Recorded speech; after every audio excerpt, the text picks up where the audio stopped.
We should be live now. Great.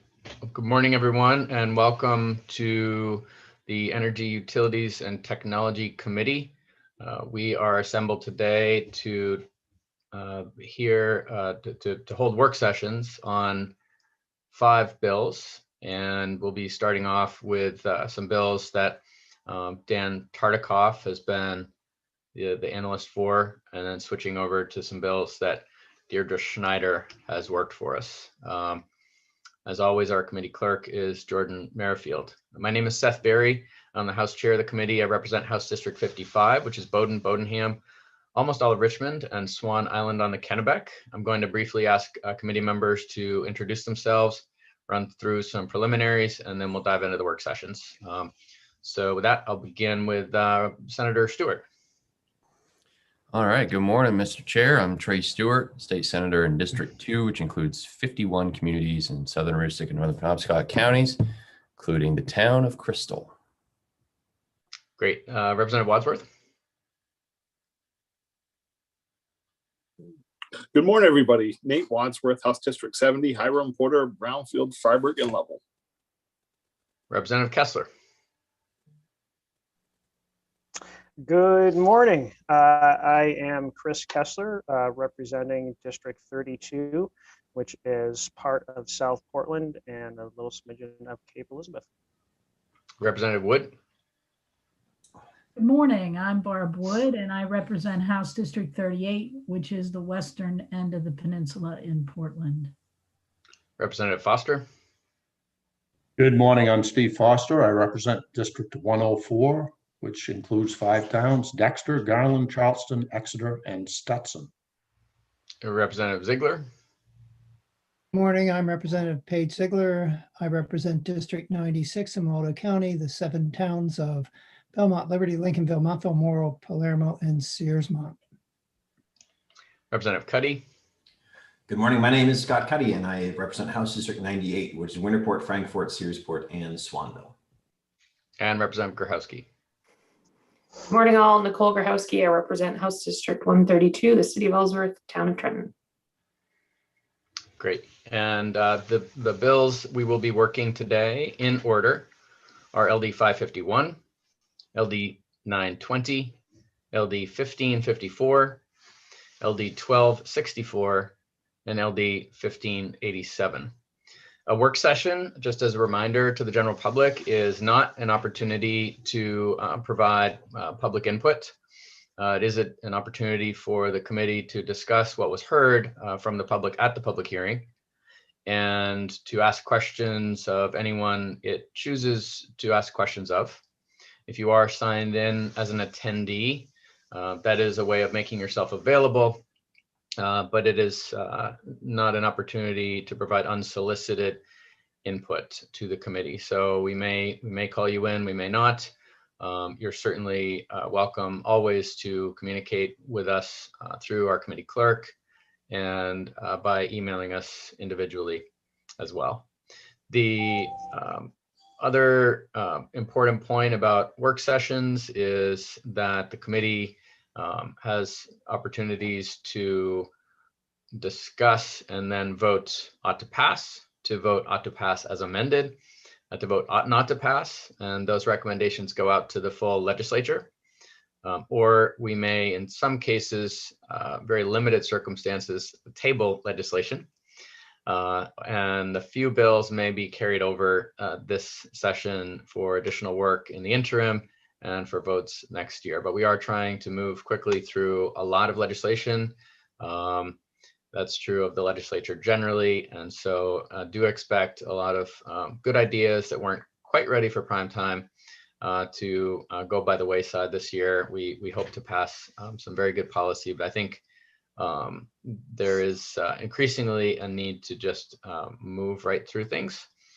We hope to work expeditiously today on these bills, and we're going to begin with a work session on LD 551, an act to accelerate weatherization efforts in the state. And Dan, remind us, have we had an analysis on this bill already? Yes, this is the 3rd work session on this.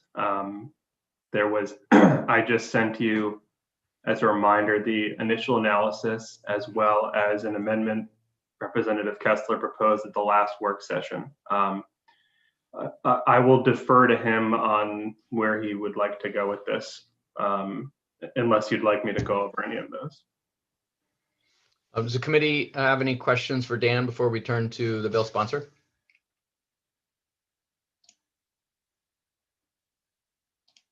All right. Seeing no questions, we'll go right to Representative Kessler. Thank you very much. The main issue here is the sustainable funding source for weatherization, in which we have yet to determine a plan. And it seems as though between the Governor's Energy Office and our committee, we've just not been able to do that. However,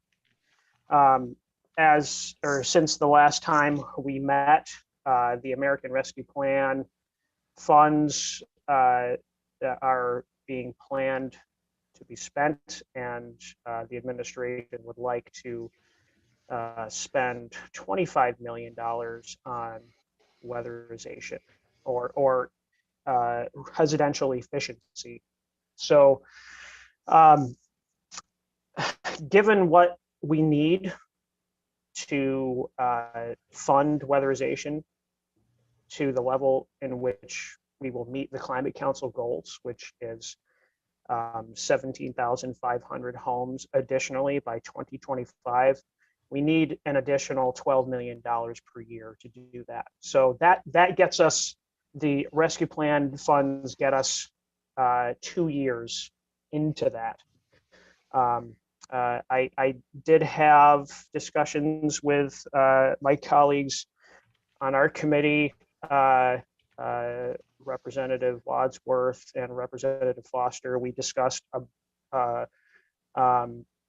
matching those funds from a general fund appropriation.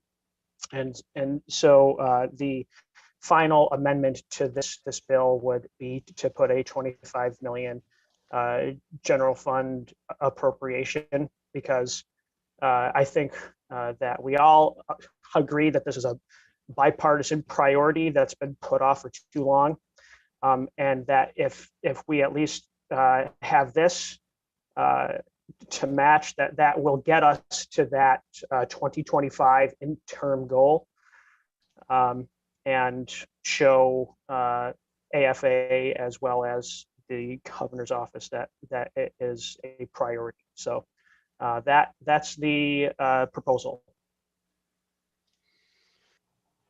Thank you, Representative Kessler. Are there questions from the committee about what the sponsor is proposing as his amendment?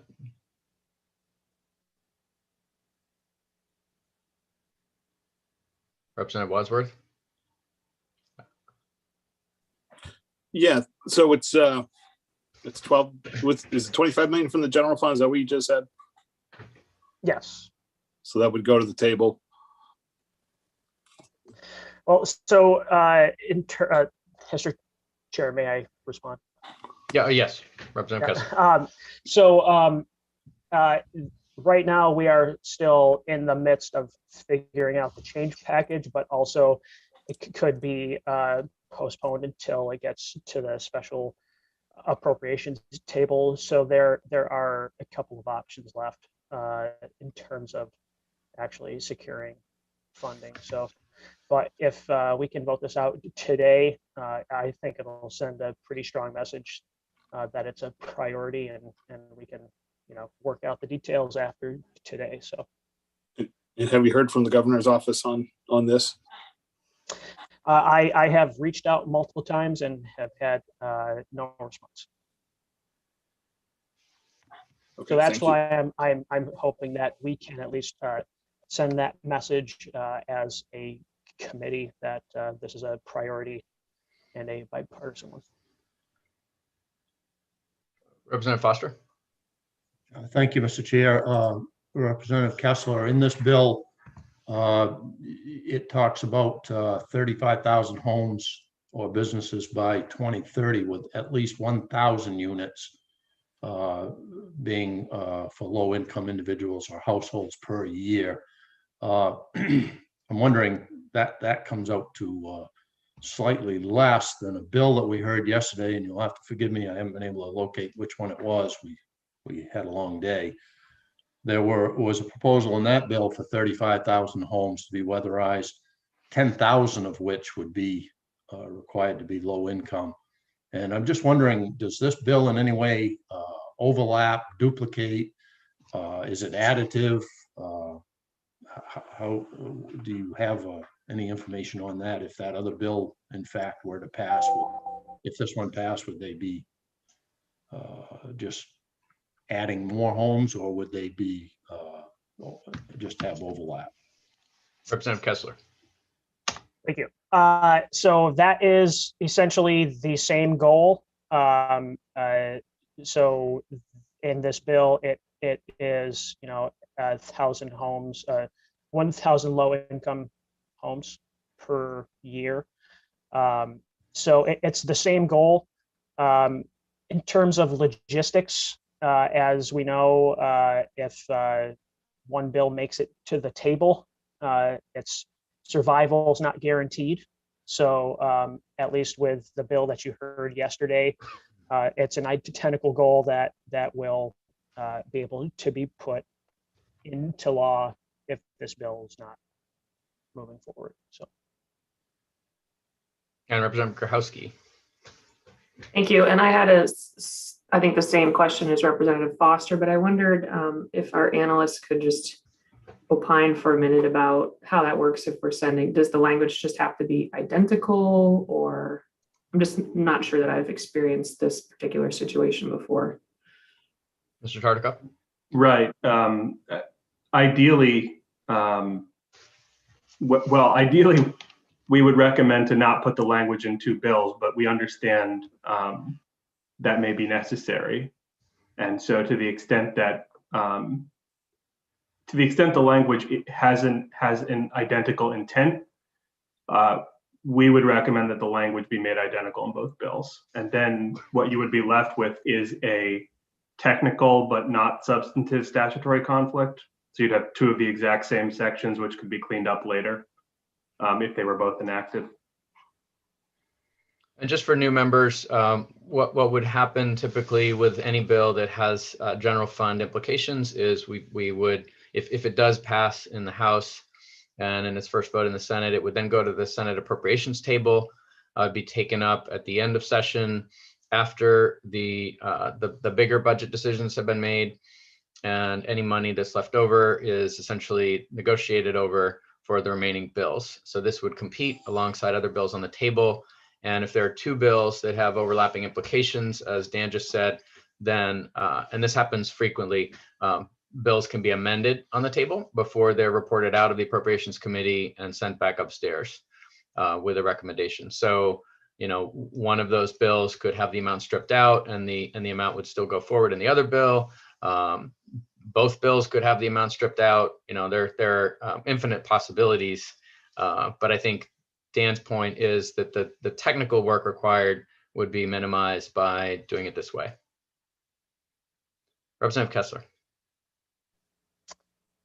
Thank you, Mr. Chair. Yeah, and also in regard to the bill that was heard yesterday, we could easily just amend that to be the exact same language and eliminate any potential conflict. So. I'm sorry, we would amend this bill or amend that bill? We could amend the bill that was heard yesterday. Got it. All right. Is there any further discussion or perhaps a motion?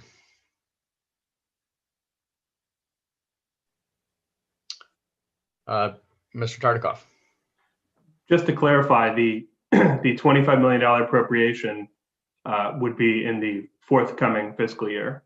In other words, there's no need to make this an emergency. Or am I misunderstanding that? Representative Kessler, do you want to answer that? I did not intend on making it an emergency. But as it pertains to the next step in its legislative process, I'm not exactly clear as to the advantage of it having an emergency versus not. Maybe you Well, could elaborate. So we're currently in fiscal year 20 to 21, which ends June 30th of this year. So in order for an appropriation to happen within that fiscal year, it would need to be enacted as an emergency, or else the law would take effect 90 days after adjournment sine die. If it doesn't matter and the appropriation could occur in the upcoming fiscal year, which starts July 1st, there would be no need for an emergency. So as you know, an emergency requires a 2/3 vote for enactment, whereas a non-emergency doesn't.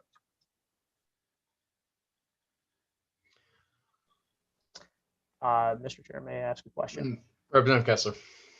I would like to just pose that question to the committee on what they would feel about that. Anyone? I'll say, Representative Kessler, that I don't think there should be a need. I may be missing something here, but I don't understand there to be a need for this to be an emergency enactor. This money would be presumably allocated over the course of the coming year or years. And if it is passed before we adjourn next month, then it's clearly been allocated and found to be within our constitutional balanced budget requirements for the coming year. I don't believe, also, if we're talking about ARPA money, there is a need to allocate it within a certain amount of time, as I understand it, but I don't think that we would be at risk of exceeding those boundaries.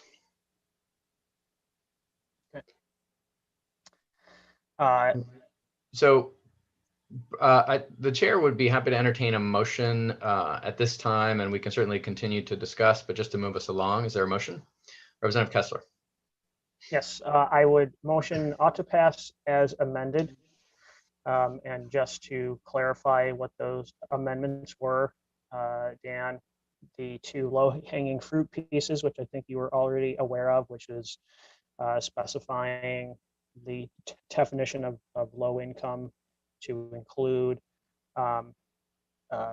receiving any local, state, or federal assistance as the baseline, but also leaving it to the board to determine additional measures by rule, and then the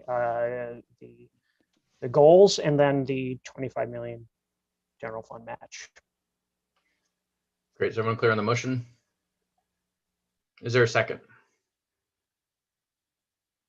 Seconded by Representative Cuddy. Great. Any further discussion?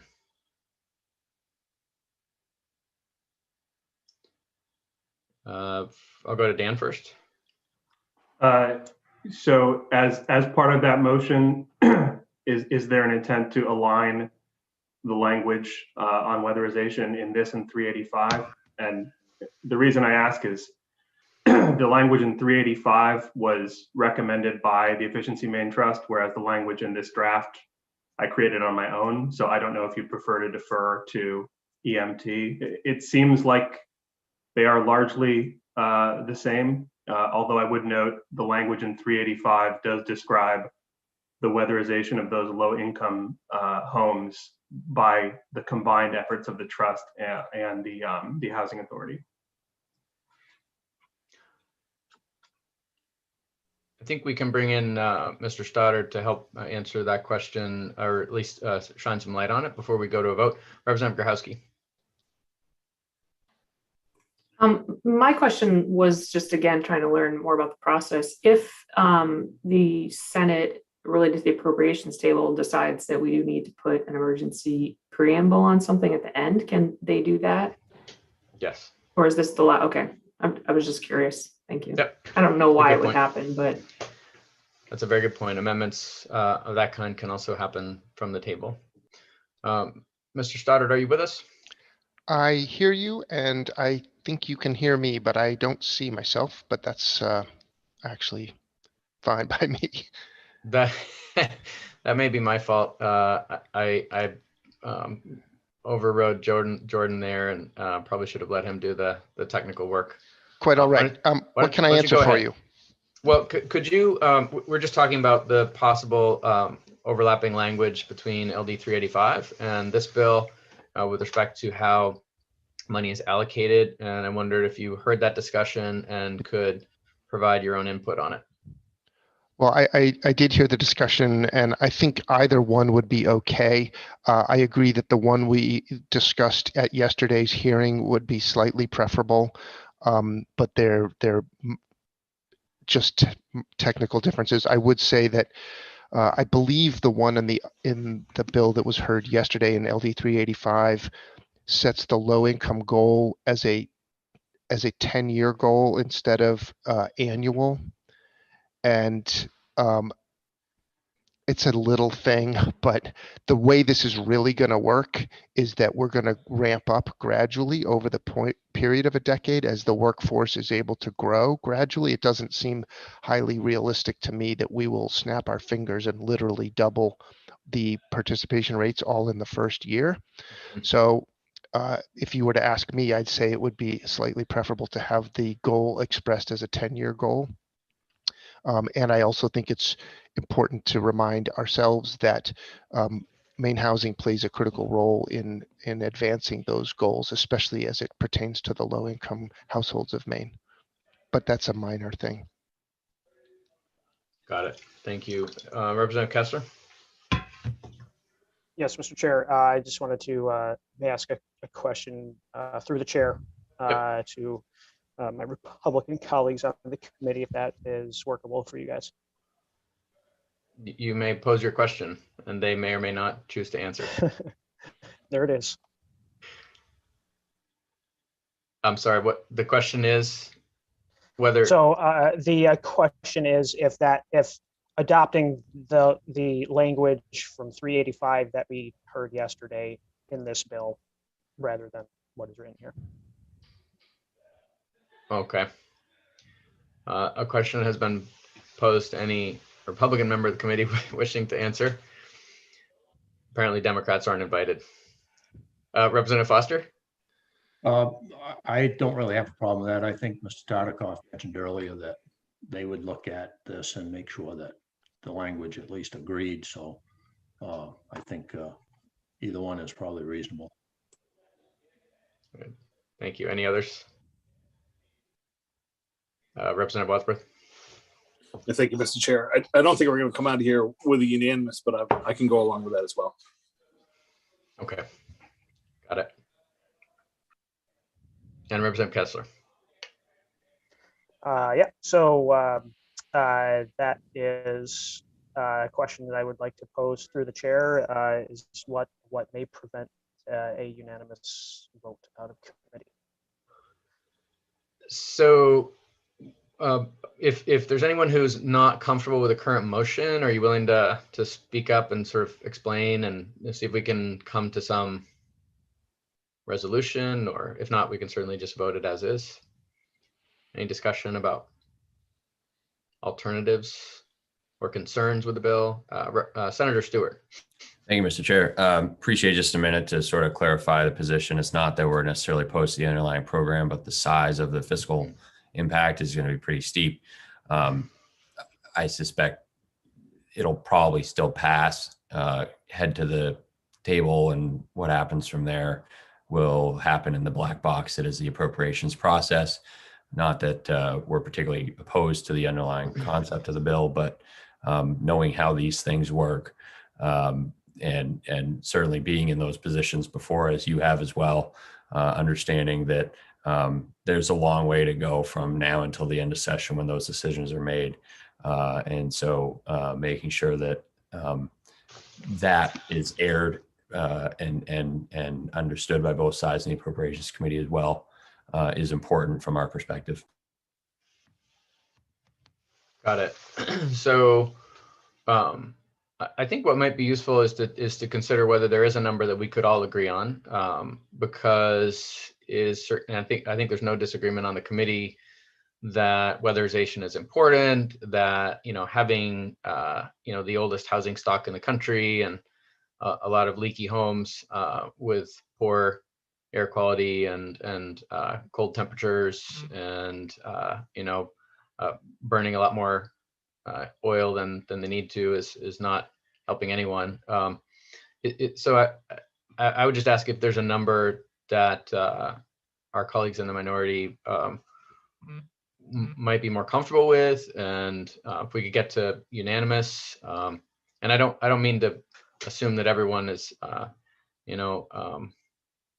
is in agreement on either side of the aisle, so to speak. So just throwing it out there. Maybe Senator Stewart, since you're just speaking about that, is there a number that you might support?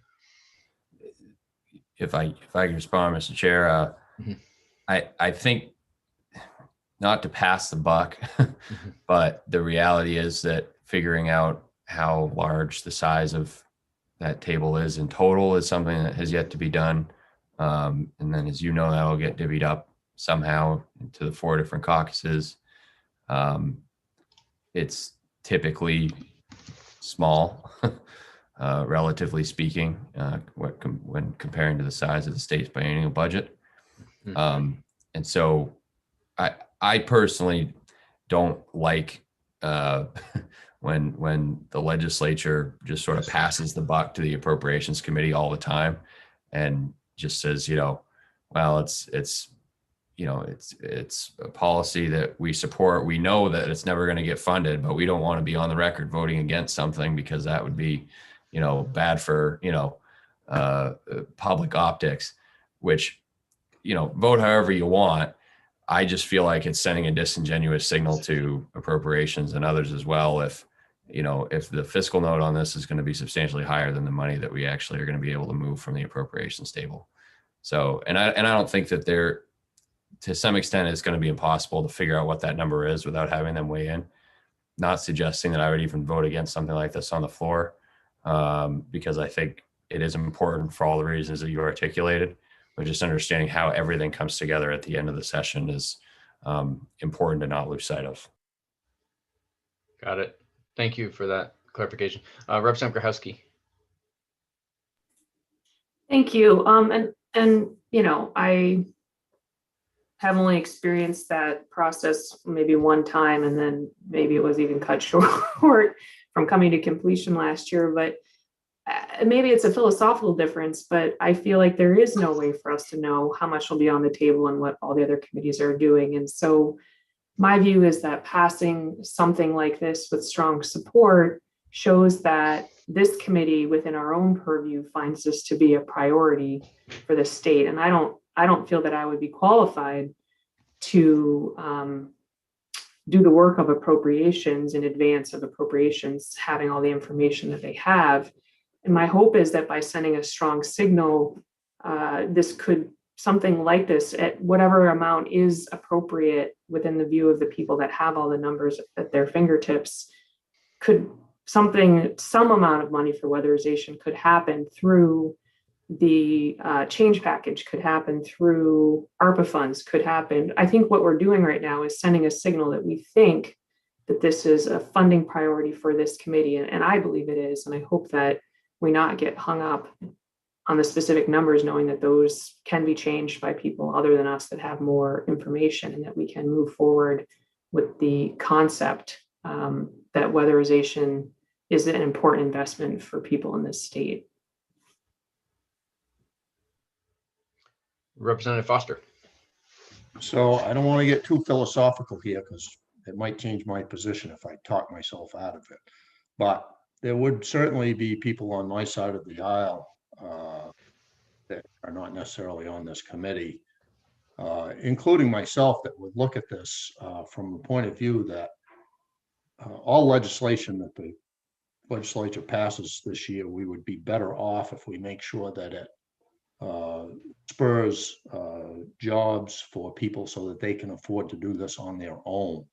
that would be my philosophy, that as a lot of us did, insulating our homes, that we would raise people's ability to do so on their own. These bills, both bills that we've talked about, there's only a certain portion of the recommendation that is going to low income. And I certainly agree that we need to help support those folks who can't do it on their own. But there is also a fair amount of this funding that is not necessarily going to go to low income. So again, there's more to this than just leaving it on appropriations table for at least probably some of my constituents, as well as some of my peers in the legislature. So I'll just leave that at that. Got it. Representative Kessler. Thank you, Mr. Chair. This is interesting. To sort of second Representative Grahowski's comment, this really is about sending a message, and we know that there's a lot to work out still after this bill leaves committee.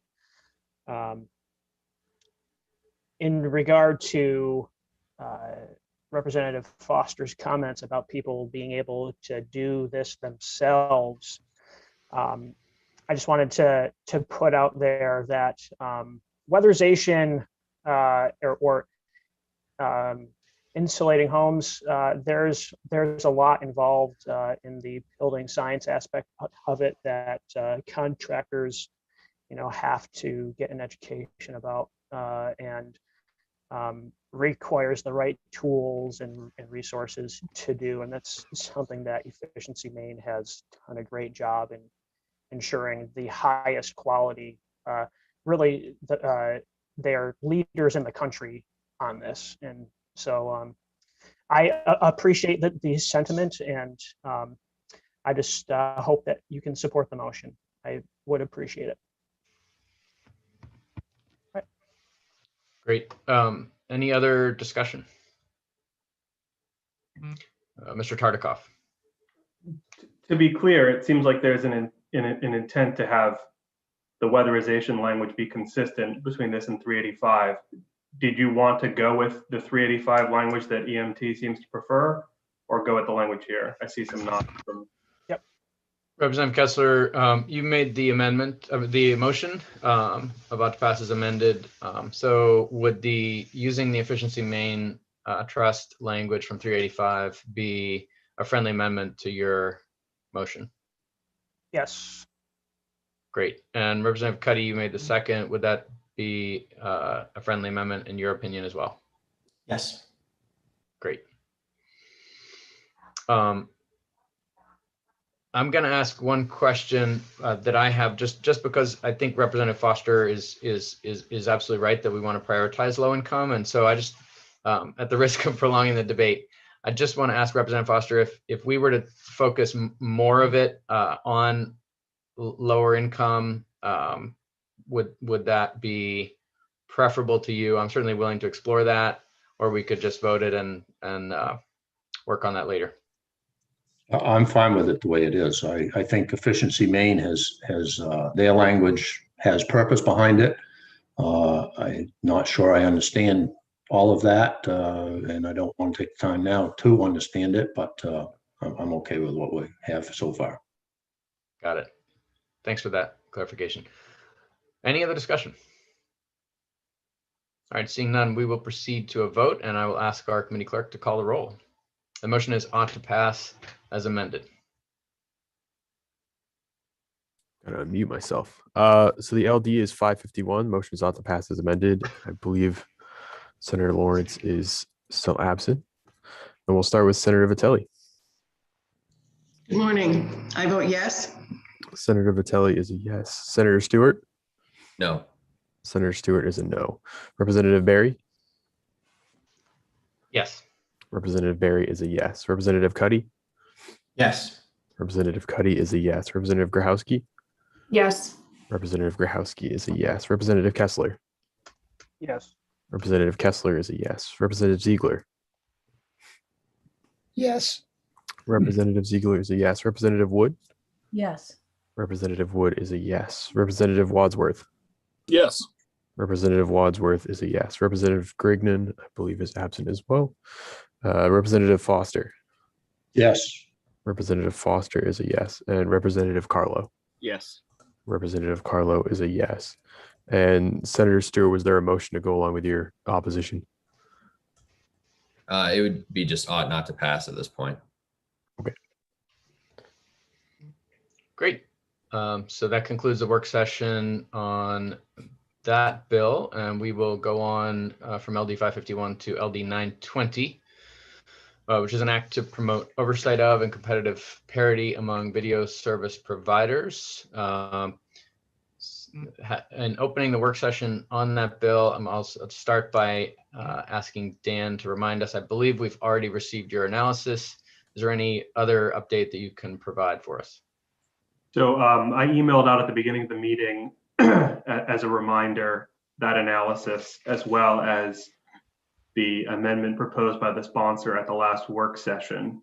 There is also comments from a coalition of stakeholders. I guess they were all bill opponents that propose and walk through the basis for a change to the definition of video service provider.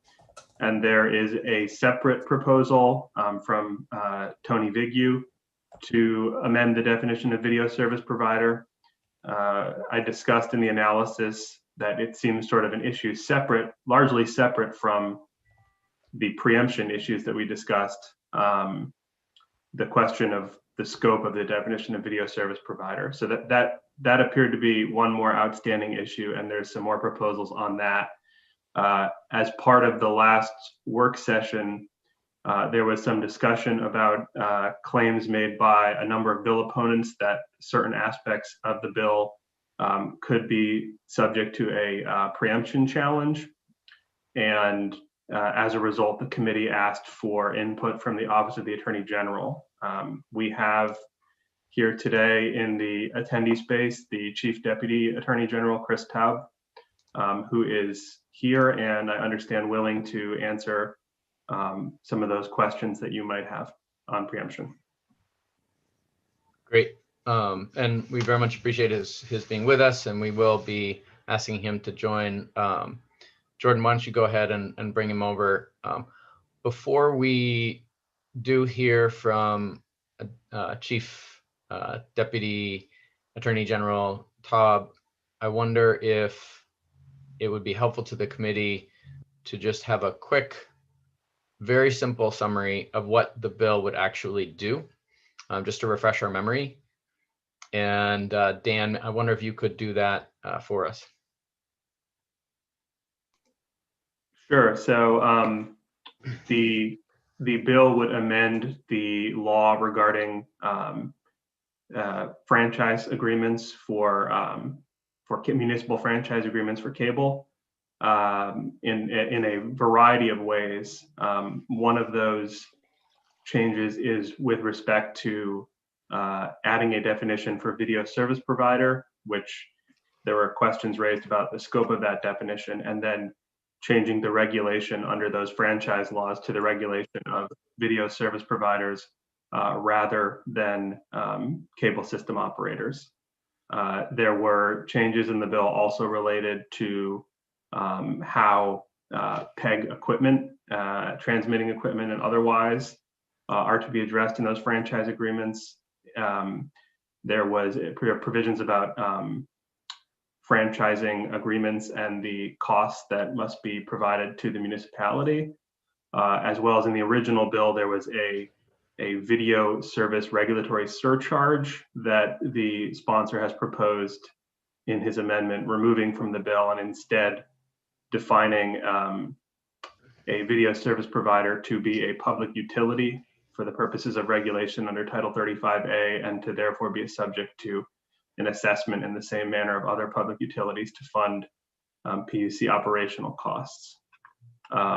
There's a lot of other tiny minutia to the bill, but that's it in a nutshell, I guess. Great, thank you. And are there any clarifying questions about what the bill would actually do, because I think it is pretty important that we just really refresh our memory about that before we dive into the legal details. I know when we go bouncing around between bills and we have more complex issues like this one, it can be helpful to just refresh. Dan, I'm going to ask you a very basic and elemental question. The provision in the original bill that would have required video service providers to pay on a quarterly basis to each municipality with which it has a franchise agreement, a fee equal to 5% of the gross revenue from its operations within the municipality. That's money that would actually go to the municipality, as I read that. Is that correct? We're not talking about that surcharge. We're talking about under the franchise agreement, correct? Right. Yes, that would be going to the municipality. Yeah. That provision of law sets out what is required to be in a franchise agreement. So many municipalities already have negotiated franchise agreements. So the law would apply upon the expiration of those agreements or to any new or revised or modified agreements. Right. So there's been a lot of discussion, a lot of talk and chatter about this 5%, this 5% assessment somehow costing municipalities more, but it sounds like, if I'm reading this correctly, this would actually be money going to the municipality as part of the franchise agreement, which if they've negotiated a lower franchise agreement, they don't currently receive. Is that correct? So it would either be revenue neutral to the municipality if they're already at that 5%, or it would add a little bit of funding to the municipality. It would bump up the standard for that franchise. There were claims made both by proponents and opponents on opposite sides of that question. There was a suggestion made that at worst it would result in no additional municipal revenues, and there were other claims made that it would actually reduce municipal revenues that would otherwise be received under a current franchise agreement. I'm not sure I can assess it definitively one way or the other. Got it. Did we receive in testimony or materials provided for work session any evidence of a municipality that received more than 5% and it would actually experience a reduction? Were there specific main examples? I believe under the federal law, the franchise agreements have to be, there's a cap at 5%. So I don't think they can be higher than 5%. Got it. So sounds like the answer is no. All right. I just wanted to make sure that I was clear about those claims about a 5% tax. Sounds like it's not a 5% tax. Representative Grochowski. Thank you. And I'm sorry if this one is just, I haven't done my due diligence, and I'll admit that, but I'm trying to understand what happens to all the current agreements. Does this sort of phase in over time? Can you just please explain or re-explain what happens moving forward to the communities that have franchise agreements? Let me see if I can just pull up the language from the bill. It would be more helpful than me trying to remember what it said. Well, I was looking through it and I just gave up and asked you. It's a very long bill.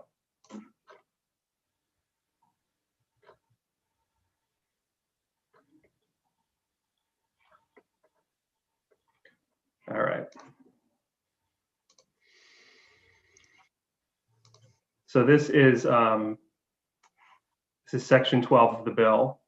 And so the provision on franchise fees says beginning January 1st, 2022, any new or renewed franchise agreement or contract must include these fee provisions. So They wouldn't kick in until January 1st, 2022.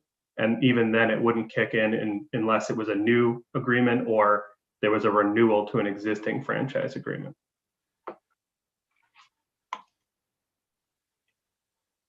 Representative Grochowski, any follow-up? Thank you. I think that was helpful related to the fees. My broader question is, if we're moving to a statewide franchise agreement and there's this total patchwork of agreements and some communities that have no agreement, would we theoretically get to a full statewide agreement like a decade from now as everybody sort of synced up over time? Or is there a point in time in which separate, the fee part separate, other agreements all sync up with this agreement? I think perhaps someone that was involved with those stakeholder discussions, which I wasn't over I guess the summer and fall last year, might be able to answer that better. But my understanding is there was a proposal to actually move to a structured statewide franchise agreement, and there was not an agreement on that. So this, as I understand it, tries to standardize some of the provisions related to the franchise agreements.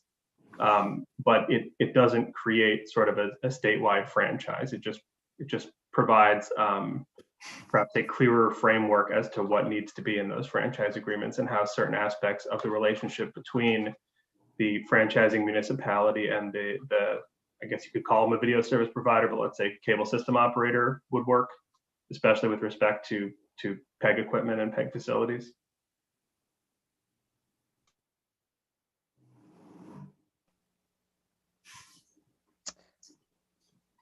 It seems I think we lost as- our chair. Oh, yeah, our chair is having internet issues.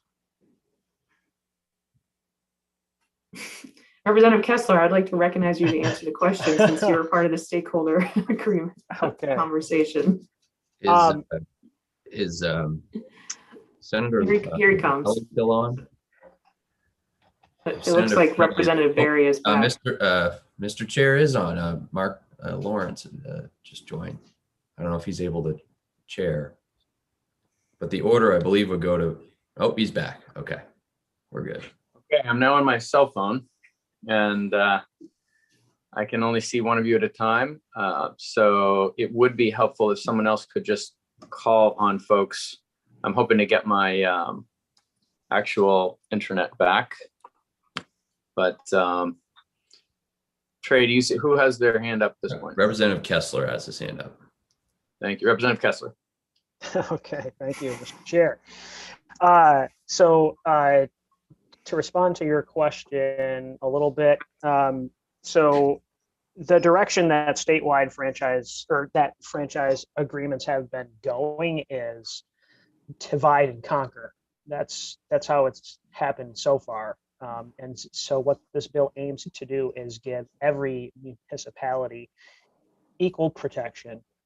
And that 5% is only a part of the other protections that would be afforded municipalities. So I understand too that having it be bumped up to 5% is one of the major concerns because we are assuming that companies will pass that on directly to their customers. And so that's something that I would like to explore further with proponents and opponents to see if that's something that we could work a little bit.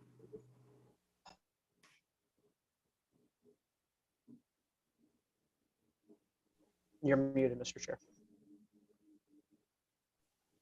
Thank you. Are there any other hands up? Representative Kessler.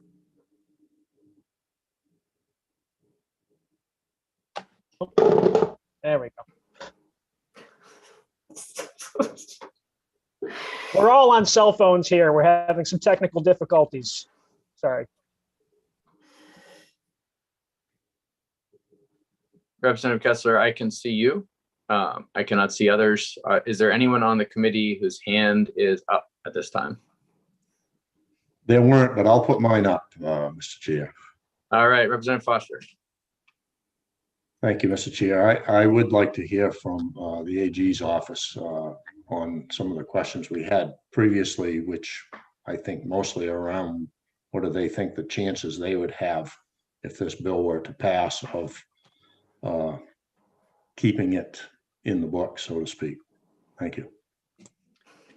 I think that's an excellent idea, and it's great to have Mr. Taub with us. So, Mr. Taub, you've heard the discussion, you've looked at the bill. I believe you have looked at the sponsor's amendment to the bill. If you could clarify that point, that would be great. I think that's really what's before us at this time for consideration. So maybe we focus on that. And thank you for joining us today. Thanks, Representative Barry and members of the committee. Does it make sense, Representative, for me just to give a quick sort of outline, and then maybe I can pause at that point and see if members of the committee have questions? That would be great. Okay, so I think the first caveat I want to put on all of this is that the issue here is really mostly the extent to which the Federal Cable Act is going to preempt any of the provisions of this bill. And this is an extraordinarily complicated area, as we've learned from some recent litigation. So I think as folks on the committee are probably aware, there were actually 3 bills from last session that were all challenged on Cable Act preemption grounds. We had the a la carte bill, which was the one that required cable operators to offer programs and channels on an individual basis. And that was challenged on both preemption grounds and on First Amendment grounds. And we actually won in the district court on the preemption argument, lost on the First Amendment argument, and the case went to the Court of Appeals in the First Circuit, and they affirmed on the First Amendment.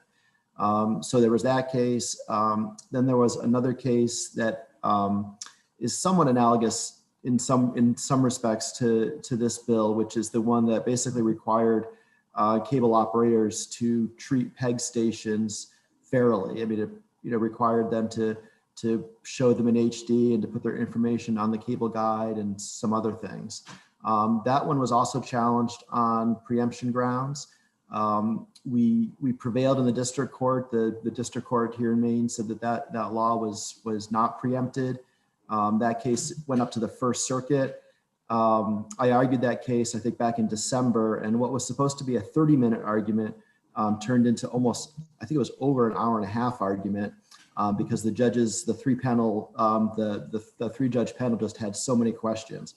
And so I think that just shows that there's a lot of complexity to these issues.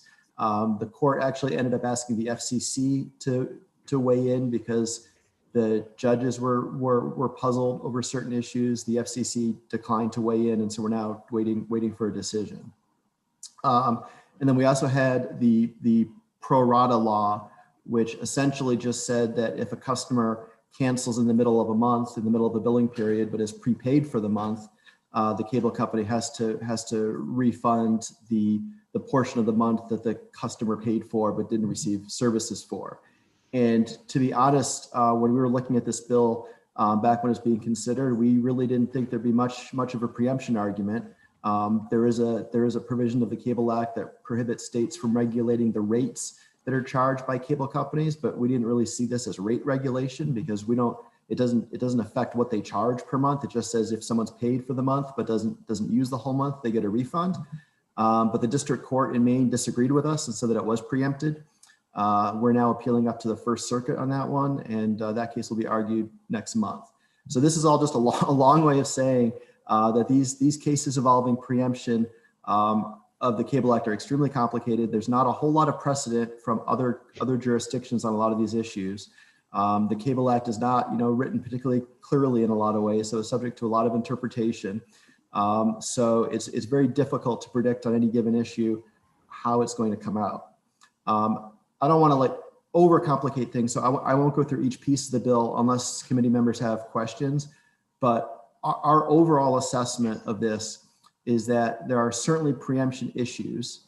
I think they sort of range. Certain elements of the bill I think are probably more subject to a preemption challenge than other aspects of it.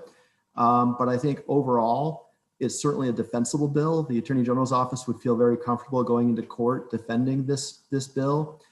but it's just really impossible for us to predict with any kind of certainty whether ultimately we would prevail or not on that challenge. And I apologize that I'm sounding very lawyerly and saying, it's hard to tell, but these cases are just complicated. Again, we've had cases that came out much differently than we would have expected.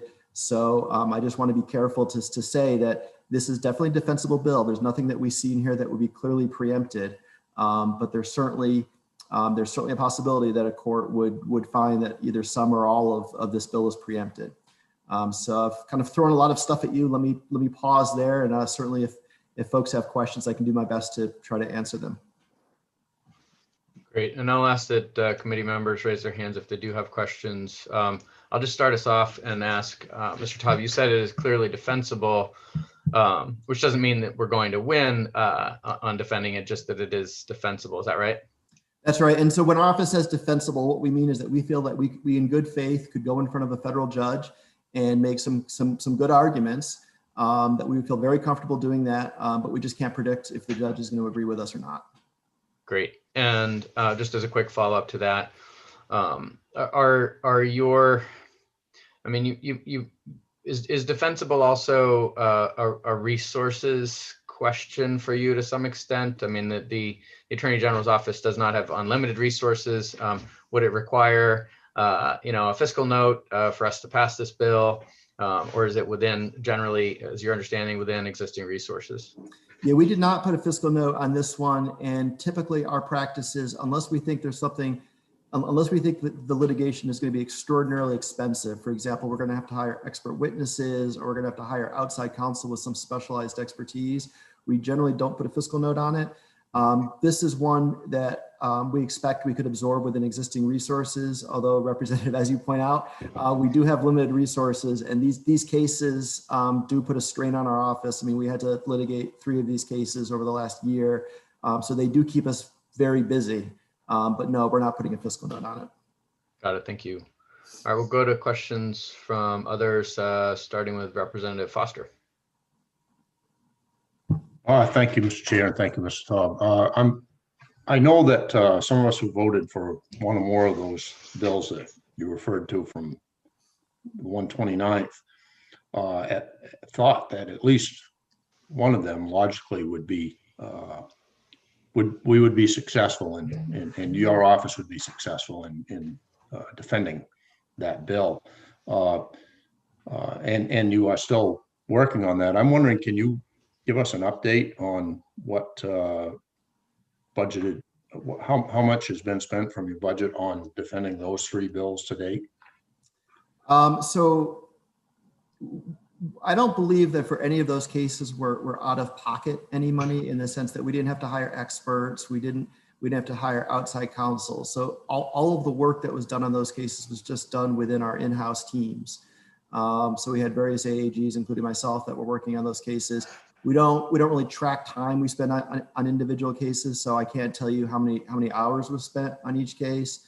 I was pretty directly involved in all 3 of the cases, and I can say that they took a lot of time, in part because what typically happens in these cases is before the law takes effect, the opponents will often preemptively go into federal court and file a motion for a preliminary injunction, which is basically just asking the court to say that this law is not going to go into effect until the court has had a time to thoroughly review everything. And so those just take a lot of time. And then, we go up to the First Circuit, that takes time. So we have absorbed that. I don't believe we're out of pocket, except maybe some minor costs. But so I don't know, Representative, if that answers your question, but I guess that's the best answer I can give, I think. And I'll just to clarify, Mr. Taub, so are you saying that you do not bill at $900 an hour in 15-minute increments? We do not. Our opponents do. Okay. And of course, there is the issue that in certain cases, if we lose, we may be compelled to pay the attorney's fees for the parties who won. Mm-hmm. That doesn't always happen, but that is a risk. And Representative, you are correct. You'll be. I think 900 might be cheap these days. I think the last bill I saw was $1,200 an hour. I'm in the wrong line of work. Senator Stewart is in law school, though. We'll go to him next.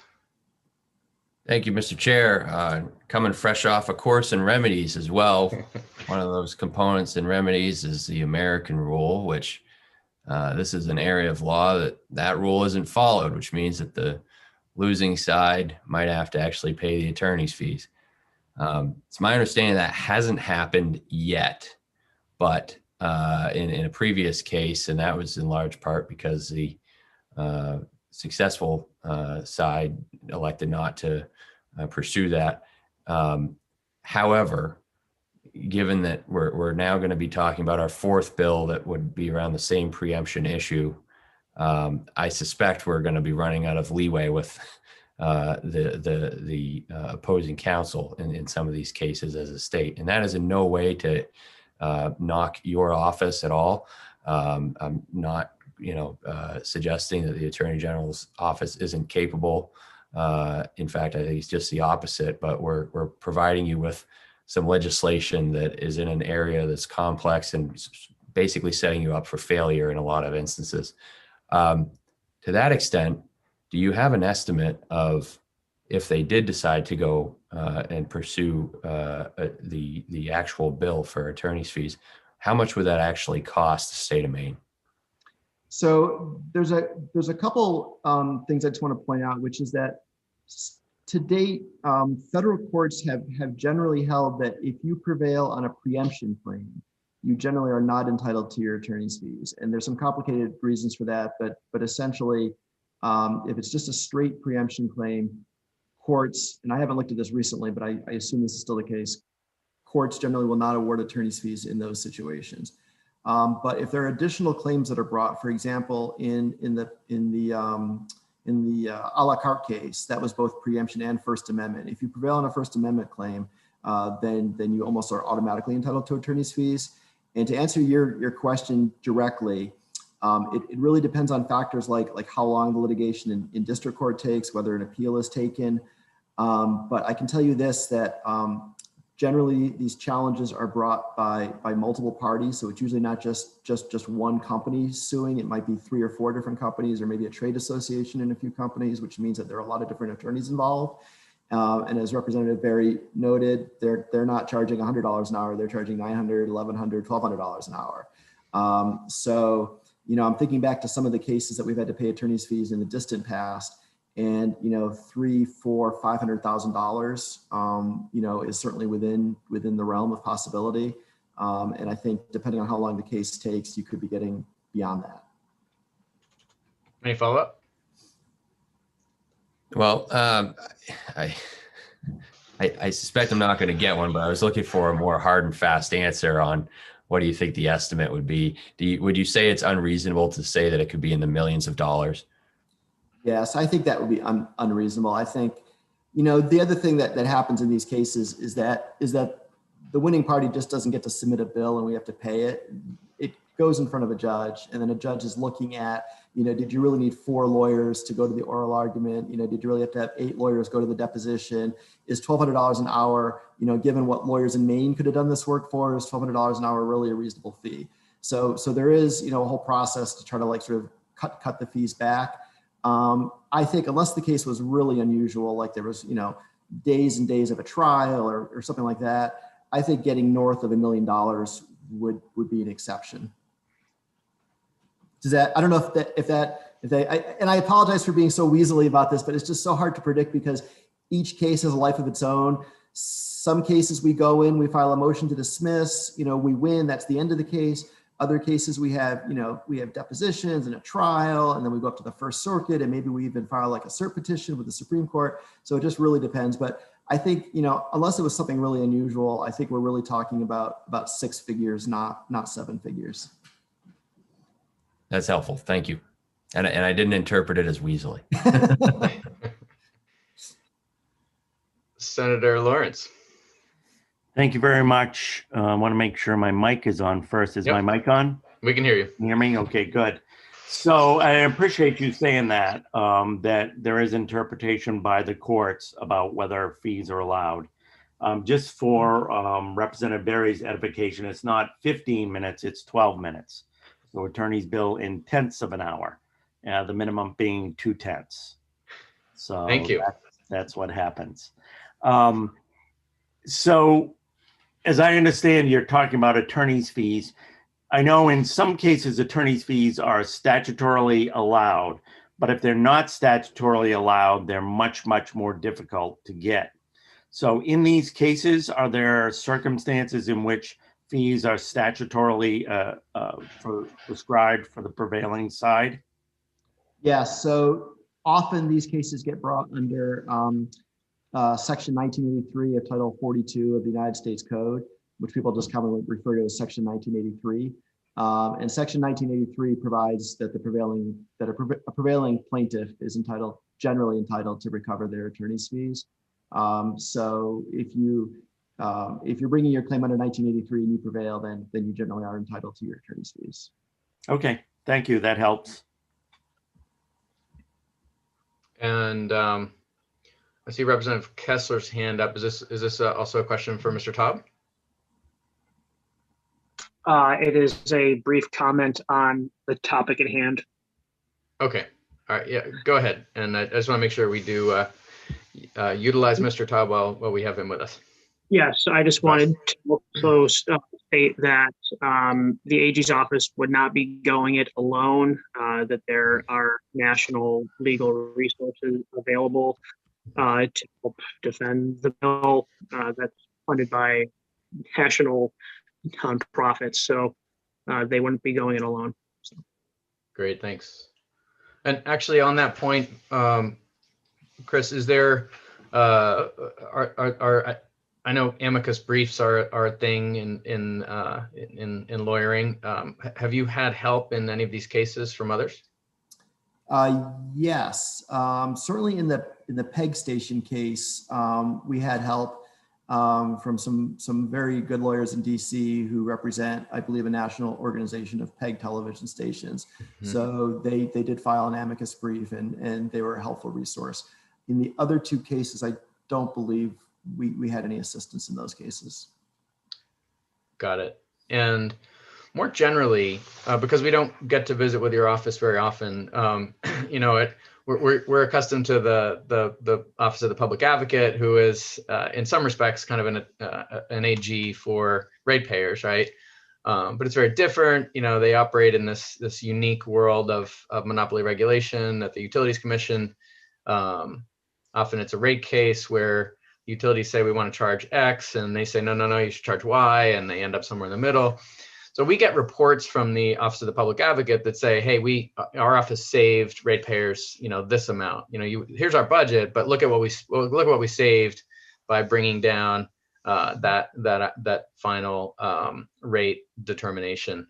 Do you do that sort of cost benefit analysis when you take on, you know, consumer issues like this? And I realize they're not always, they don't always bring in compensation, but I've seen pretty substantial settlements that your office has been a part of that is you know, where you've actually won you know, material gain for the people of the state of Maine.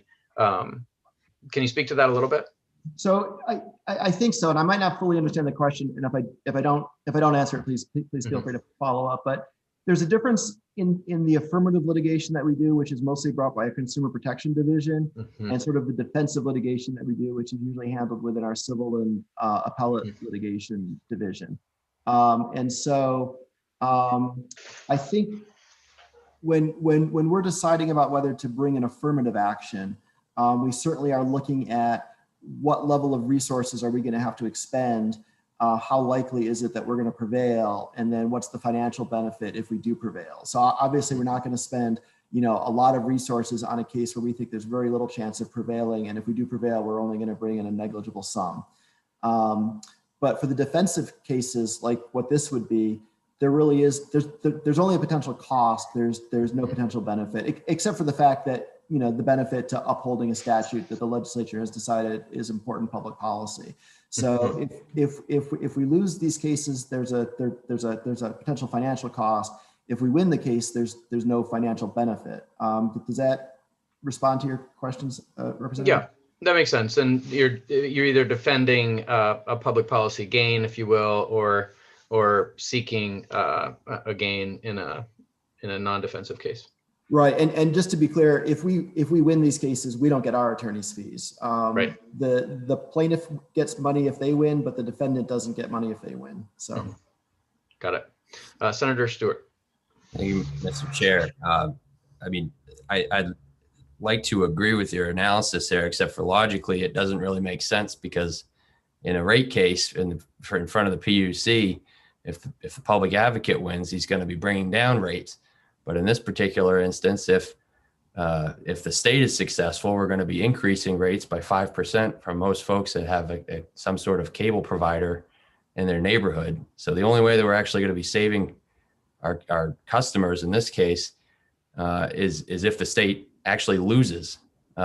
So I don't want to conflate the two because the implications of victory here are polar opposites.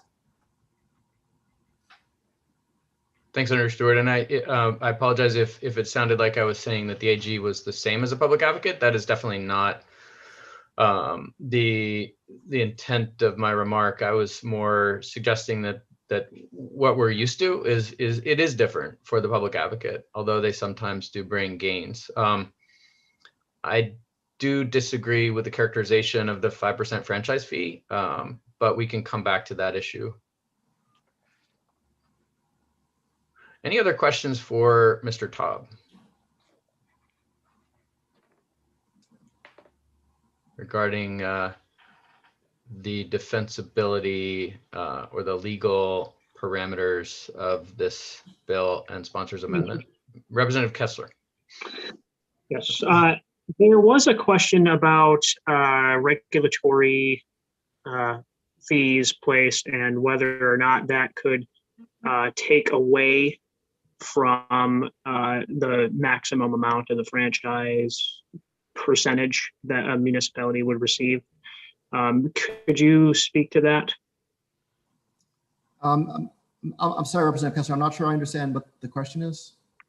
So there was concern that, say, for example, if we have this oversight function with the PUC, they assess a fee that the cable companies could then deduct that from the 5% that they would be entitled to.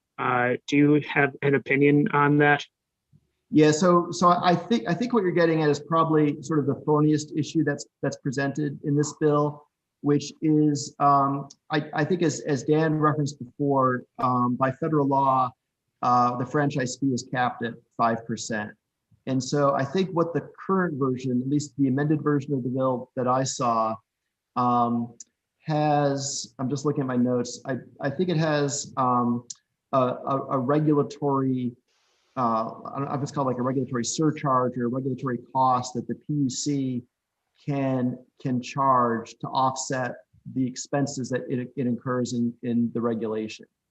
And so I think the way the amendment does it is currently the PUC, as I understand it, already imposes these kinds of regulatory charges on a lot of different kinds of utilities. And so what the amended bill would do is it would include video service providers within the category of entities that this regulatory surcharge can be imposed on. And so I think what the cable operators or what the video service providers are going to argue is this is really just an end run around the 5% cap. And they're going to argue that this surcharge is the same as a franchise fee. And so the 5%, and so you can't go beyond 5% if you combine both the franchise fee and the regulatory surcharge. I think that is probably going to be one of the, I think in terms of sort of the different issues, I think that's probably the most difficult one to predict the outcome of. There is a case from federal court in the Eastern District of California that looked at a similar scheme. It's not identical, so we can't say that this case would necessarily control. But there is a case there where the court found that a regulatory surcharge that was imposed by the California Public Utilities Commission was not a franchise fee. But that's just one district court in California. It hasn't gone up on appeal yet. And I think there are some distinctions between that case and what this case would look like. So, and I don't know if this completely answers your question, but the short answer is that this regulatory surcharge, I think one of the issues is going to be, is that just like another way of sort of trying to get beyond the 5% cap on franchise fees? Yes, that answers the question. It at least shines light that this is already something that has been argued in a different court system and has been found to be favorable to the municipality there. So thank you for that. Senator Stewart. Thank you, Mr. Chair. Got more of a legal question, I guess, and while we've got the benefit of having a representative from the Attorney General's office here, I figured now would be a decent time for that. I'm wondering if you can comment or if you've maybe already done some sort of analysis internally about the question of whether a state can make a cable company a common carrier or treat them essentially like a utility when 47 USC 541 and the subsection, specific subsection is in section C, pretty direct, that just says any cable system shall not be subject to regulation as a common carrier or utility by reason of providing any cable service. To me, that's pretty cut and dry in that language. And I don't know if you've had an opportunity to talk about that internally or with your team or you know, on your own. But I'm wondering if you can comment on that. So that is an issue that we've looked at. I couldn't find any case that really sort of fleshed out what that phrase means about, you can't, that a state or a local government can't regulate a cable company as a public utility. So there really doesn't seem to be much helpful case law out there. The case that I mentioned in California, that issue, although you would have thought that issue would have come up in that case because there California's Public Utilities Commission was imposing this regulatory surcharge on cable companies. That issue doesn't seem to have come up in that case. I think what our argument would be in defending it is that the fact that we are including video service providers in a list of other utilities and are saying that they are a utility doesn't necessarily mean that we are regulating them as a utility.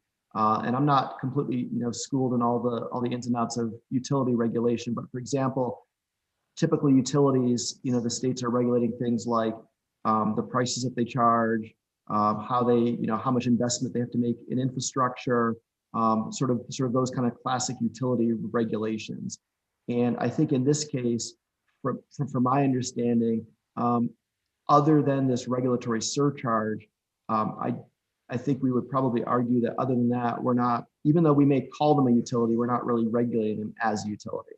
But again, I think this is going to be one of the other thorny issues. I think we've sort of just identified really the two thorniest issues, which is, regulating them as a utility. Are we going to want to follow that provision? And then is the surcharge sort of an end run around the 5% cap? So it's an issue we've looked at. We do think it's defensible, but it's not without. Again, it's just another one of these issues that we can't predict the outcome of.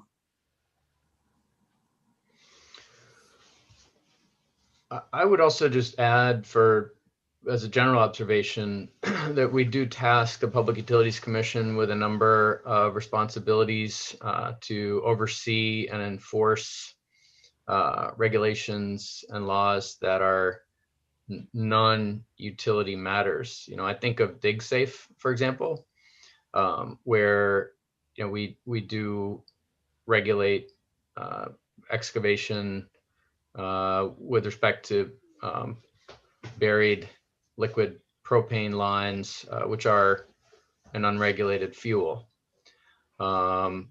Similarly, the Public Utilities Commission oversees the public safety answering points, and that's obviously an activity that is not utility regulation. So just because the Public Utilities Commission would be engaged in an activity of consumer protection does not mean that we would be quote unquote regulating the cable industry as a utility. Mr. Taub, I don't know if you want to. Yeah, I was nodding my head in agreement. I think you said it better than I did, Representative, which is, but that is the point, is that even though they may be regulated by the PUC, we're not regulating them in the same way that we regulate utilities. Mm-hmm. Mr. Taub, are you aware of any evidence? I mean, you've certainly been looking at the cable industry a little bit here. Are you aware of any evidence that cable companies are sort of taking the franchise fee, whatever it is, whether it's 5% or 3%, and passing that on to customers in the form of savings if it's under 5%, or a surcharge if it is 5%? Are you aware of any sort of just clear evidence that franchise fee is in fact being passed on differentially to customers? That's a good question. My understanding, and this may just be based on reading some of the testimony that the industry put in, so I'm not sure if that's where I'm getting this from, but I understood that in most cases the franchise fee almost automatically gets passed along to the customers. But now that I think about it, I'm not sure where I came to that understanding. I haven't really looked at in depth in the actual practices of the cable companies, but that was just my understanding. But that might be based on something that I read that just is not completely accurate. So I guess I should just say I don't know the answer to that. Great. Well, I don't know how much we'll want to get into today, but personally, I'm very interested in hearing from stakeholders in the industry, and they can send this to us offline if we don't, well, whether we vote on this or not today. I'm interested in evidence that, if Bodenham is charging a 3% franchise fee and Bowdoin is charging a 5% franchise fee, that my constituents are paying a different amount because of that. I have not seen evidence that is the case. So I would like to be convinced if I'm mistaken and provided evidence to that effect. Senator Stewart. Thanks, Mr. Chair. I just one last final comment on this point about whether they're a utility or not. I mean, we've just heard that these prices are going to be increased by this activity that the state is engaging in, which is essentially a form of price setting, which would be something that would be underneath of the roles of how the state handles utilities. And I mean, at a certain point, you got to wonder whether it's what sort of test we're going to be using to determine whether we're doing this or not. But if it, walks like a duck, quacks like a duck, the closer and closer you get to doing the behavior. I mean, you could say that you're not, but the court may very well take a different approach on that. Not that, I'd be some sort of expert on that or all things utility law, but it certainly smells to me that we're heading down that road. So I just want to air that out here in the work session. Great. Other discussion? So I think we are very privileged to have had Mr. Taub with us. Are there any final comments or questions for him? Really grateful, Mr. Taub, for your presence with us. You're looking at this. Any final remarks for us that you would want to leave with? I don't think so. And I don't know if it makes sense. I'm happy to stay sort of on the line if you think, I don't know if you're planning on hearing from other folks. If you want to come back to me at some point, I'm happy to stay on the line if you think it might be helpful. That would be great. And I guess I do have one other question is, you have any sense of the timeline for resolution in the pro rata case? I realize these things are hard to predict. Yeah, so one of our AGs, Paul Suter, is going to be arguing the case in the First Circuit. I think it's the first week of June, so pretty soon. And it's hard to predict how long the court will take, but I would expect we'd have a decision from the First Circuit by the end of the summer. Great. Okay. And Representative Kessler. Hi, thank you, Mr. Chair. I'm wondering, Mr. Taub, if you could inform us, are there other states that regulate cable in the way that we are seeking to do so with this bill? I don't know the answer to that.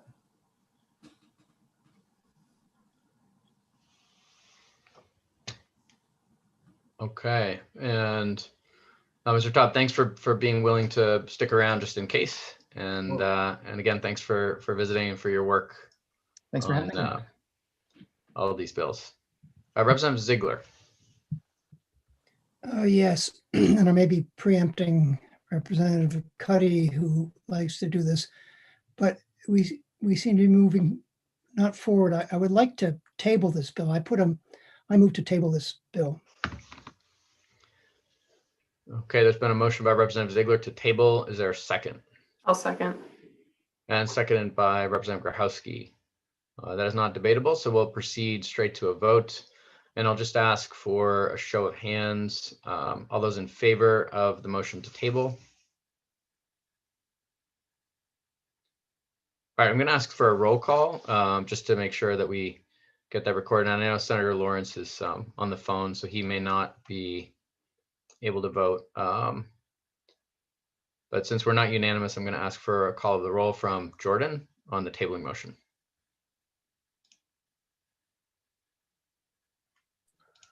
All right, so the motion is to table LD 920. We will start with Senator Lawrence, who looks like he might be on the phone. And we'll count him as absent. Okay. Senator Vitelli? Yes. Senator Vitelli is a yes. Senator Stewart? No. Senator Stewart is a no. Representative Barry? Yes. Representative Barry is a yes. Representative Cuddy? Yes. Representative Cuddy is a yes. Representative Grochowski? Sorry. Yes. Representative Grochowski is a yes. Representative Kessler? Yes. Representative Kessler is a yes. Representative Ziegler? Yes. Representative Ziegler is a yes. Representative Wood? Yes. Representative Wood is a yes. Representative Wadsworth? No. Representative Wadsworth is a no. Representative Grignon is absent. Representative Foster? No. Representative Foster is a no. And Representative Carlo? No. Representative Carlo is a no. That is 7 in favor of the motion with 4 in opposition and 2 absences.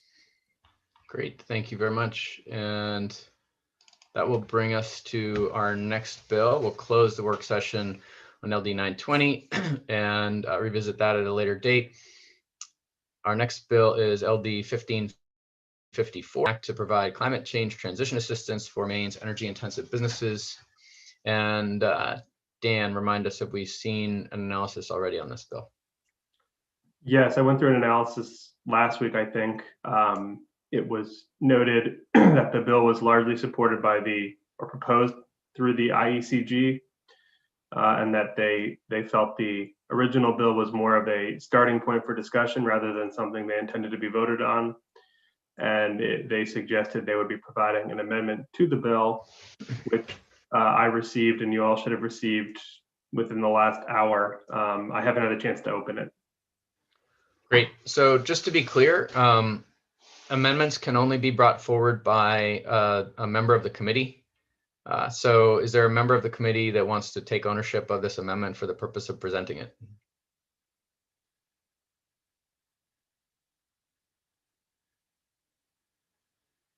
Representative Wadsworth, this is your bill. So I'm going to ask you if this is an amendment that you would like to present as your own so that we can consider it. Yes, absolutely. Okay, great. So, Mr. Tartikoff, can you, since you have sent it to us and it is properly before the committee, can you walk us through it? I can't. I didn't draft the amendment and I haven't opened it yet. So I see. I don't think I'm really in a good position to do that. Okay. I could try. All right. Well, why don't we turn to the sponsor and see if he would like to present it, or if there's someone he'd like to call in who could do so. Yeah, could we call in Steve Hudson from the IECG? Great. Mr. Hudson will be beamed over.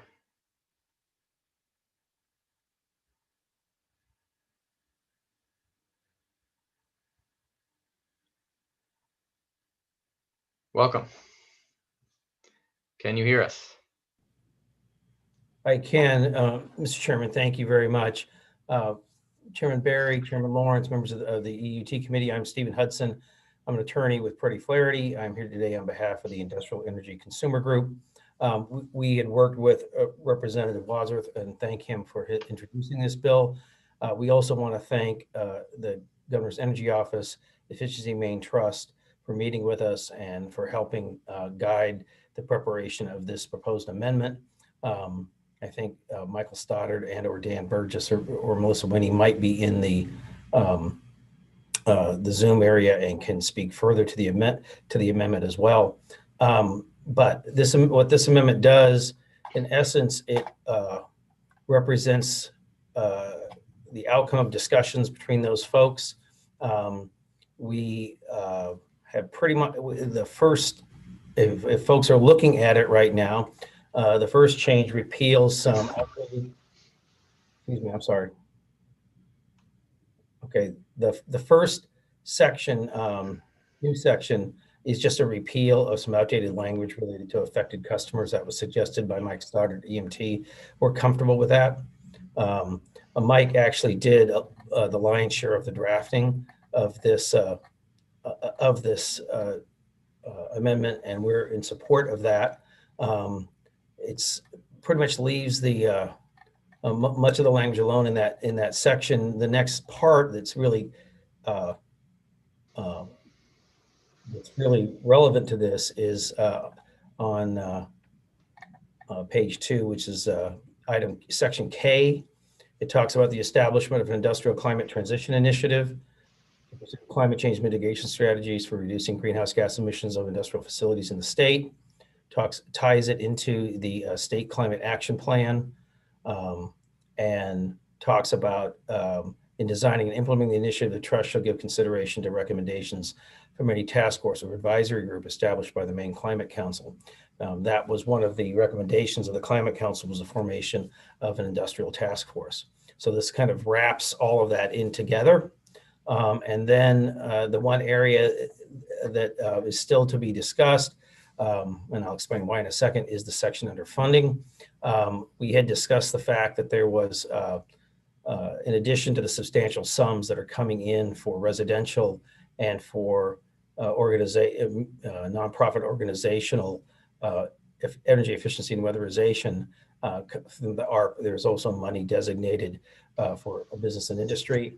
And so we had identified that money as being the seed money for this climate transition initiative. That's why the language is in there to tie that to the ARP funds. There's a TBD in there because we had a number, but at the request of the GEO, who literally is working real time at understanding guidance from the Treasury. And it's my understanding that often that Treasury guidance regarding funds that are being rapidly deployed are very lengthy, often confusing, and unfortunately sometimes incomplete, or they don't answer every question that folks have about what's allowed, how to deploy, what are the uses, allowed uses. So so the GEO said, we're just not comfortable yet with a number. We're committed to funding it, but and you can ask Mr. Burgess that question himself. But I put a TBD, and they're saying, well, let's put a TBD in. If the committee likes the amendment, they can vote it, and they can insert a number at language review if you're ready. If not, we'll deal with the uncertainty some other way. But that's the unfortunate consequence, I think, of legislating in real time. And I think the Appropriations Committee is probably going to be wrestling with that as well. And then the rest of the bill, the rest of the changes to the bill just strike the section under the original bill of the Climate Transition Fund. So that's the changes. It makes it a simpler bill. It more directly, I think, ties it into the Climate Action Plan and the work of the Climate Council. And we're glad to support it and answer any further questions. Great, thank you. Are there questions from the committee for Mr. Hudson or for the sponsor of the bill and the amendments? Representative Foster. Thank you, Mr. Chair. Thank you, Mr. Hudson, for being here. The amendment summary still shows a number of $6 million. Is that just from lack of striking that and putting TBD in there? Yeah, if that happened, that's because that was a number that was in an earlier draft, and that number was supposed to be removed and replaced with a TBD. We weren't gonna. We felt it was better to leave it blank, or to be filled in, because we didn't want to put the GEO in the spot of having to make a decision when they are still in the process of understanding what's allowed per Treasury guidance under the ARP.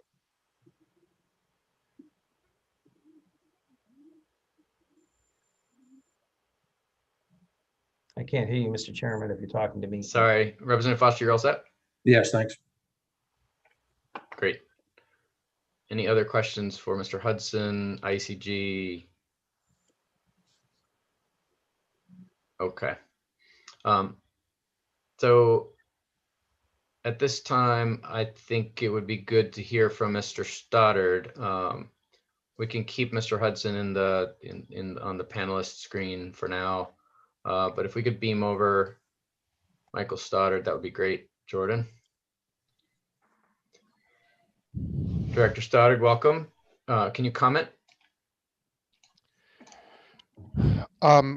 Yeah, I appreciate the efforts that were made to work with us on this. In particular, I had been hopeful that we could avoid tapping into specific Reggie funds as they're already pretty fully subscribed for important priorities. And it was convenient, obviously, that the ARP monies are coming our way, and it felt like a good solution for everyone to name something, name that there would be an initiative that would focus on this really important sector of our energy consumers, the industrials, and as Mr. Hudson has said, make sure that they are participating in the various programs and that are talked about in the Maine Climate Council as important to reaching our decarbonization goals.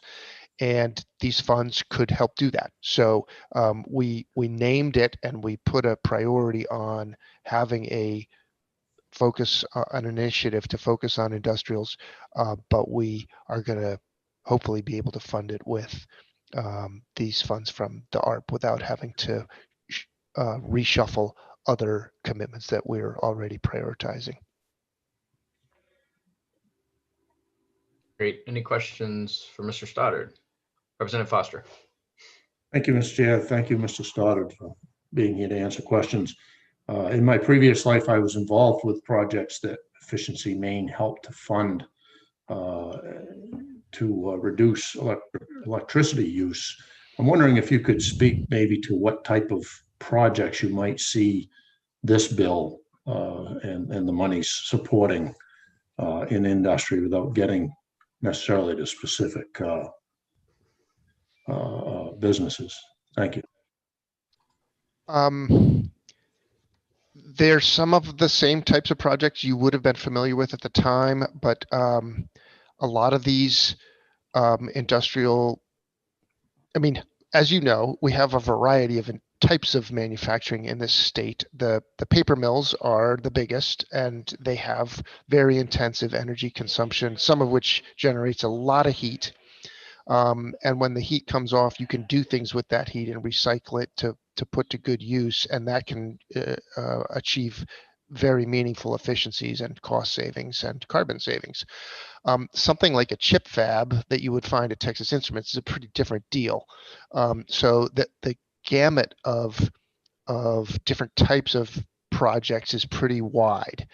But there's still work to be done in the mills, both the paper mills and the sawmills, where they have opportunities to preheat or to pull heat off of heat systems in back pressure steam turbines and things like that are expensive capital investments that the corporate may have internal hurdle rates or return on investment periods that are very aggressive and got to compete with other plants around the country and around the world.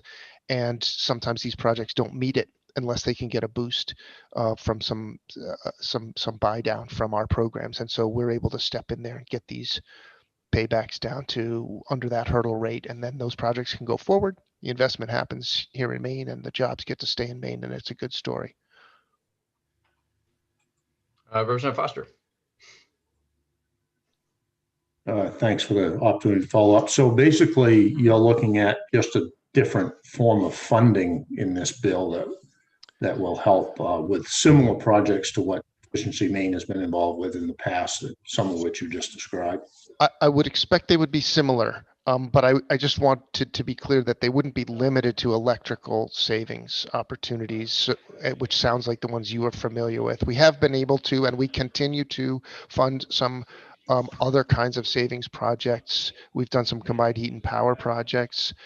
So and these are big sizable capital investment projects. So yes, we would do the same kinds of things, but probably some bigger ones that we might not have been able to swing in our budget in the past. Thank you.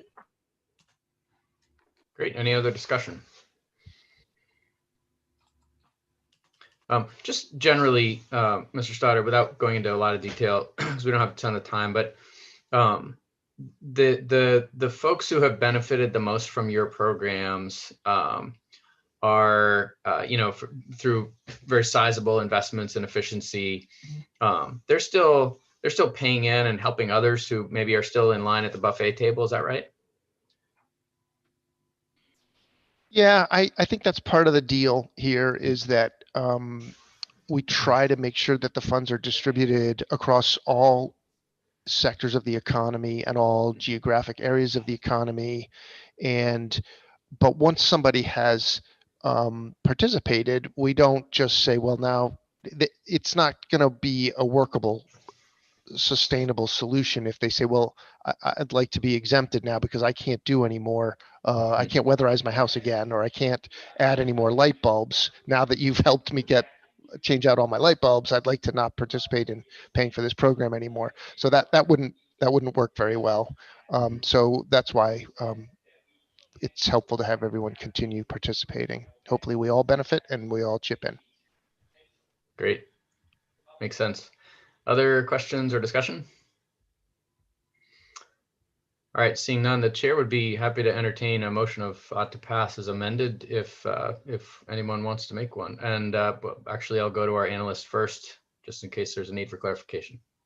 So I think unless someone else has heard different, it's still very unclear to all of us how these ARPA funds are coming in and how they might be available for any purpose. I think there's an expectation the governor's budget package, which has been teased, but I haven't seen a copy of yet, which we understand AFA may be talking about in the near future, is going to contain some of that funding.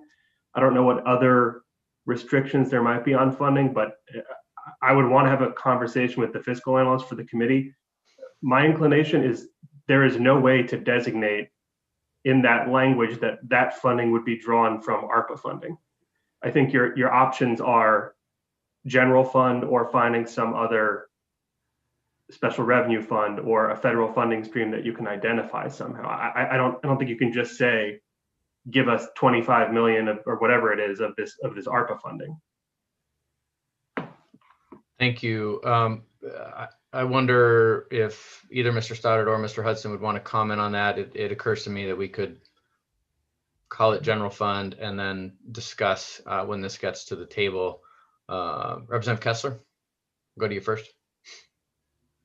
Thank you, Mr. Chair. Yeah, that I had the same concern because if that were the case, I would have done that for my bill earlier. So yeah, I would like some clarification on that. Great. Steve, Michaels, one of you want to comment? I guess I at the risk of, I'll start first and then see if Michael and or someone from GEO want to comment. So we had talked about this generally, the MUNs funds coming that were earmarked for business and industry, as opposed to, which is separate from the pot of funds that are coming for both residentials, low income, and nonprofit, institutional, I guess I'd call them. So when this language was suggested, that you see, which I think Michael's attempt to just, and I thought it was a good attempt to try to capture the discussion. That's how that came. What's important to us is if we can, to have a definitive number, so the world, so it's very transparent, so people can begin to plan, knowing that there are these funds coming. If because of timing that can't happen, then we'll understand that. We hope that we'll continue to work together in good faith with all the folks involved to make it clear as soon as possible. I think, Mr. Chairman, your suggestion that if you put a general fund allocation in there, and then you can either choose to strike it if you have to, or you can amend it based on what everyone is going to, what I imagine the administration and the fiscal folks are working very hard to understand is how are you going to access the ARP money that's coming in. Then we can conform the language to that expectation, I guess, at a later time. So we'd be fine with that, and if that is the will of the committee. Michael, I don't know if you want to add anything. I don't have anything to add. Any other discussion? We have. Did I manage to confuse the issue, Chairman? We have well, yeah. I mean, yes, you have, or we've confused ourselves. I'm not sure which, but I do think that the timing of the ARPA funds is an important consideration here, and we do need to at least flag for ourselves and for the Appropriations Committee the need to designate this properly and make sure that it is properly funded if it does go forward. I don't personally have a problem supporting a general fund allocation here, with the understanding that we will need to come back to it as part of the table, but others may differ, and I'll leave it there. Is there discussion or a motion? And I see a hand. Whose hand is that? Sorry, my hand. It's my hand. It was my hand. Thank you, Representative Grahowski. Thank you. Maybe I don't know, Mr. Stoddard, Mr. Hudson, you can help me understand. I just got out my trusty copy of the climate report here, where we talk about launch an industrial task force to collaboratively partner with industry and stakeholders to consider innovations and incentives to manage industrial emissions through 2030 and reduce total emissions by 2050. So I'm trying to understand, like, it seems like that's a deliberative process. We know that the industrial sector is actually, I think, I don't know if I want to say doing a good job, but the industrial sector is not responsible for that much of our total emissions. I believe it's 9%.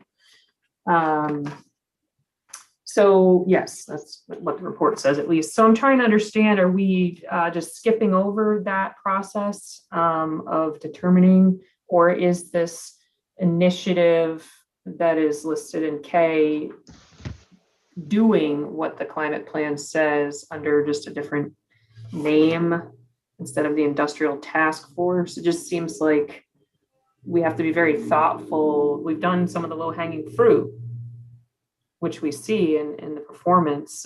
So I think we have to be really strategic about how we spend that next money over the next decade. So can you just explain to me how this fits in with the work of the Climate Council more specifically, or is this just a lot of excitement around a lot of federal money coming our way and making sure that some of it goes toward this initiative? Mr. Stoddard. Yeah, we're great question, Representative Grahowski. We're well aware of the recommendation in the Climate Action Plan, but it was felt that we didn't need to legislate the existence of that task force, which is going to be sort of advisory. And there have already been discussions about getting that going between our organization and the GEO. So we've already reached out and had some conversations with people who might want to participate in it. And so we're getting it going, but we didn't think that it needed to be legislated to create a task force to have that advisory role. But you see here in this language that there's a reference that it would that this would become the vessel that would receive recommendations from any task force. So if you see that language there, the reference to any task force or advisory group, that's exactly what we were thinking of. So the point is that this initiative would be cruising along, and Efficiency Maine already runs some programs like this, but we need to do more, and we would feed the recommendations of that task force into it as we were designing our programs and implementing them. That was the vision. Great. Any follow-up? Representative Grochowski. Thank you. Yes, I'm trying to understand. So the task force, in my mind, we would want to be clear. I don't believe we need to legislate everything, but we'd want to be clear of who we expect at the table to have these discussions. And I'm concerned that I don't have clarity around who all is there. It sounds like IECG, some members, Efficiency Maine Trust, Governor's Energy Office, perhaps.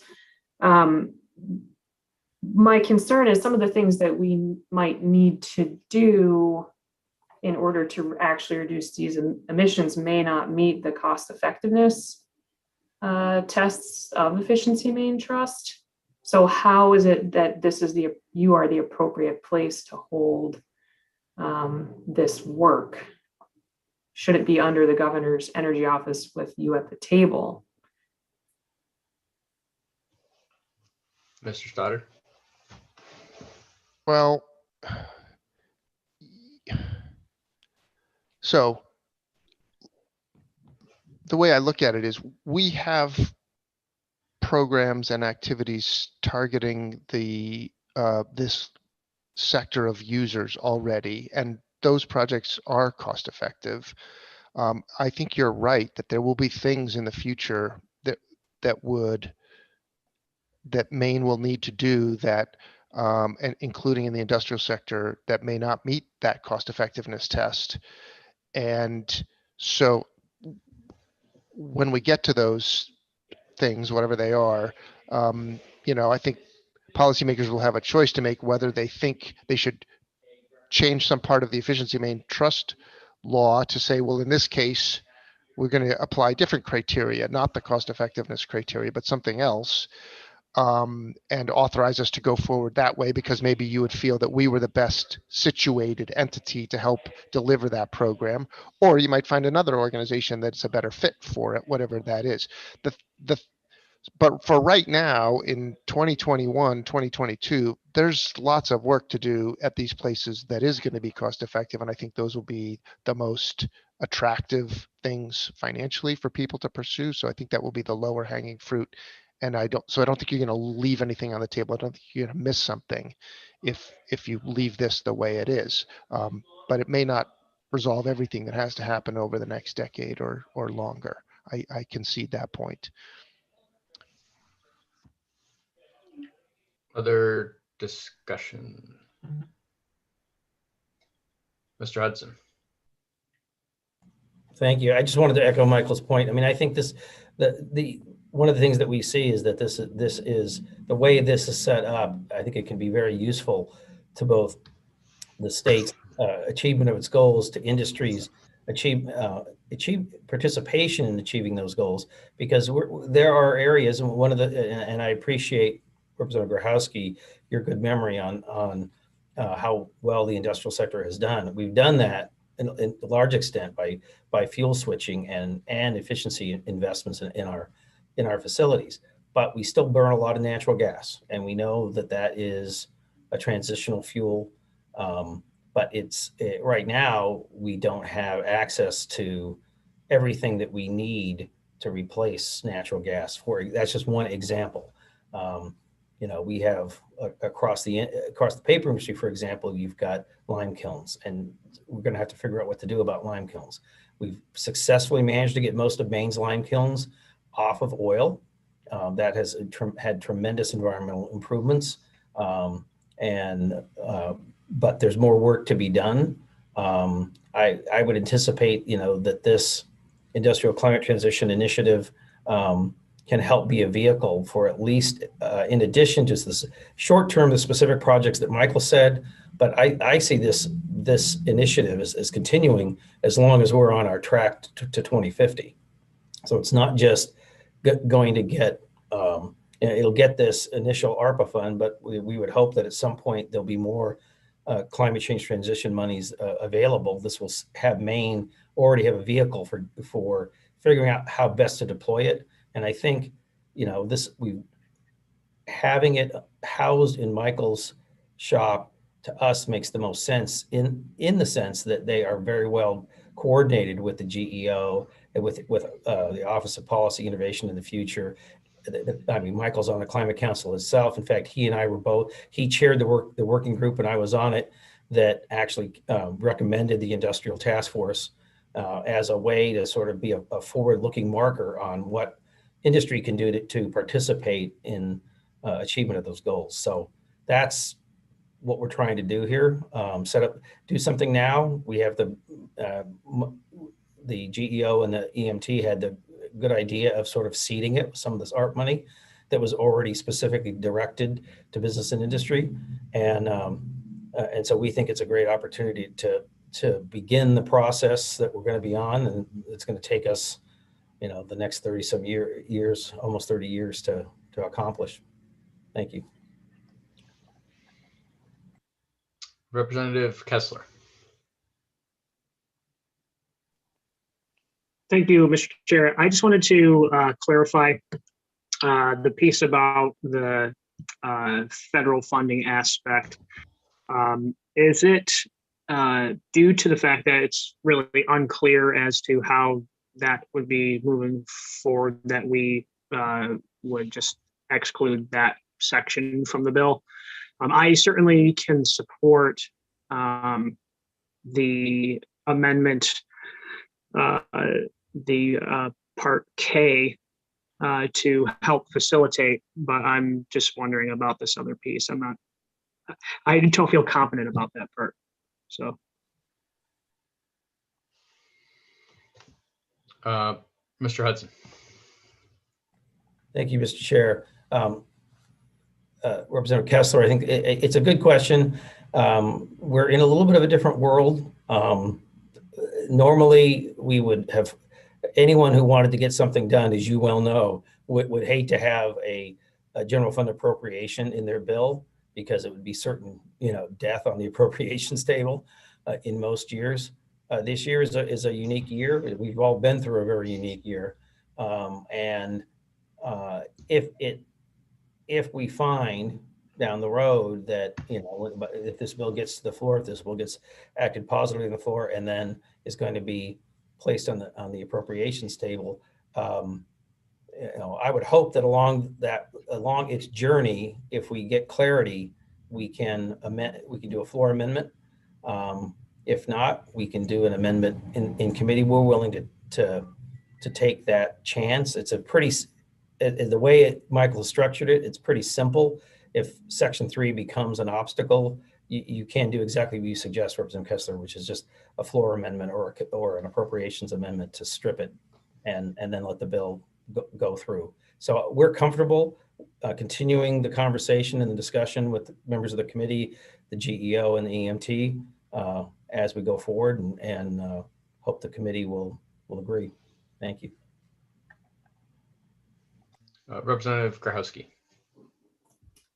Thank you. And I think I feel somewhat differently about the bill if it is getting this quote unquote task force together as this initiative to discuss and see what the ability is to make cost-effective reductions in greenhouse gases versus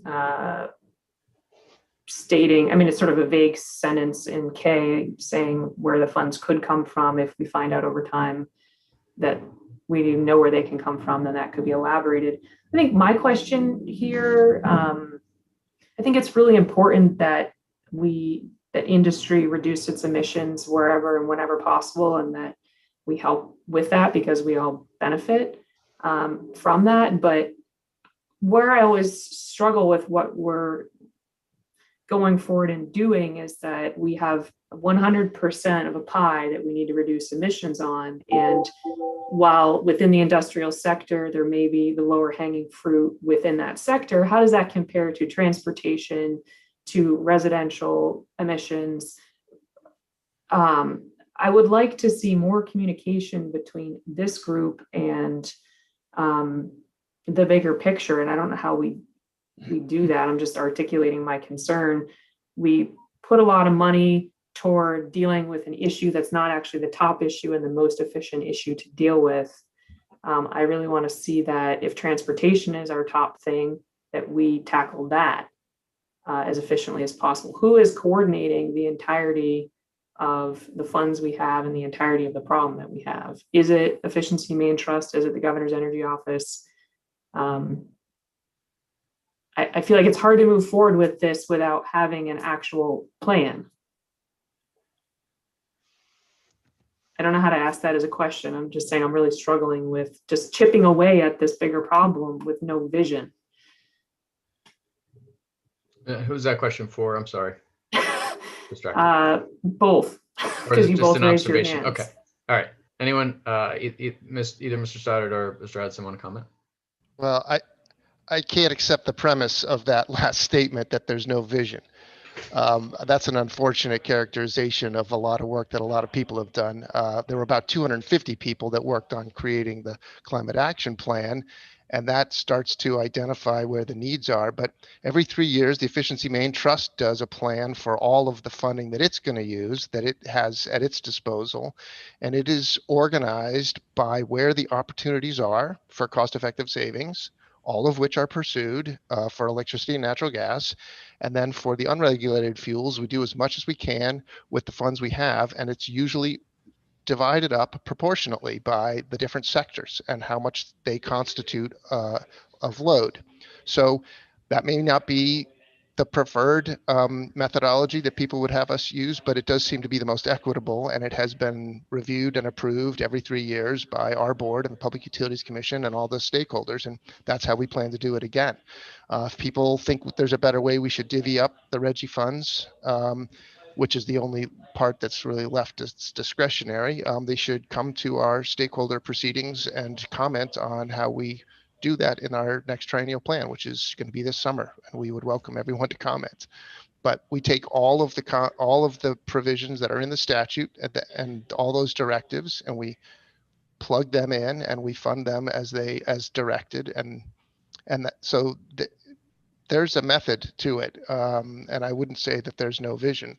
I can't share that characterization of it. And I just want to add, Representative Grochowski, I think some of your questions seemed to assume that the money that would be deposited from ARPA into this initiative would be stealing from other priorities. And I don't think that's the case as I understand it, because I think the money is coming down from the federal government with some general designations as to where it goes. And this was money that was designated for business and industry.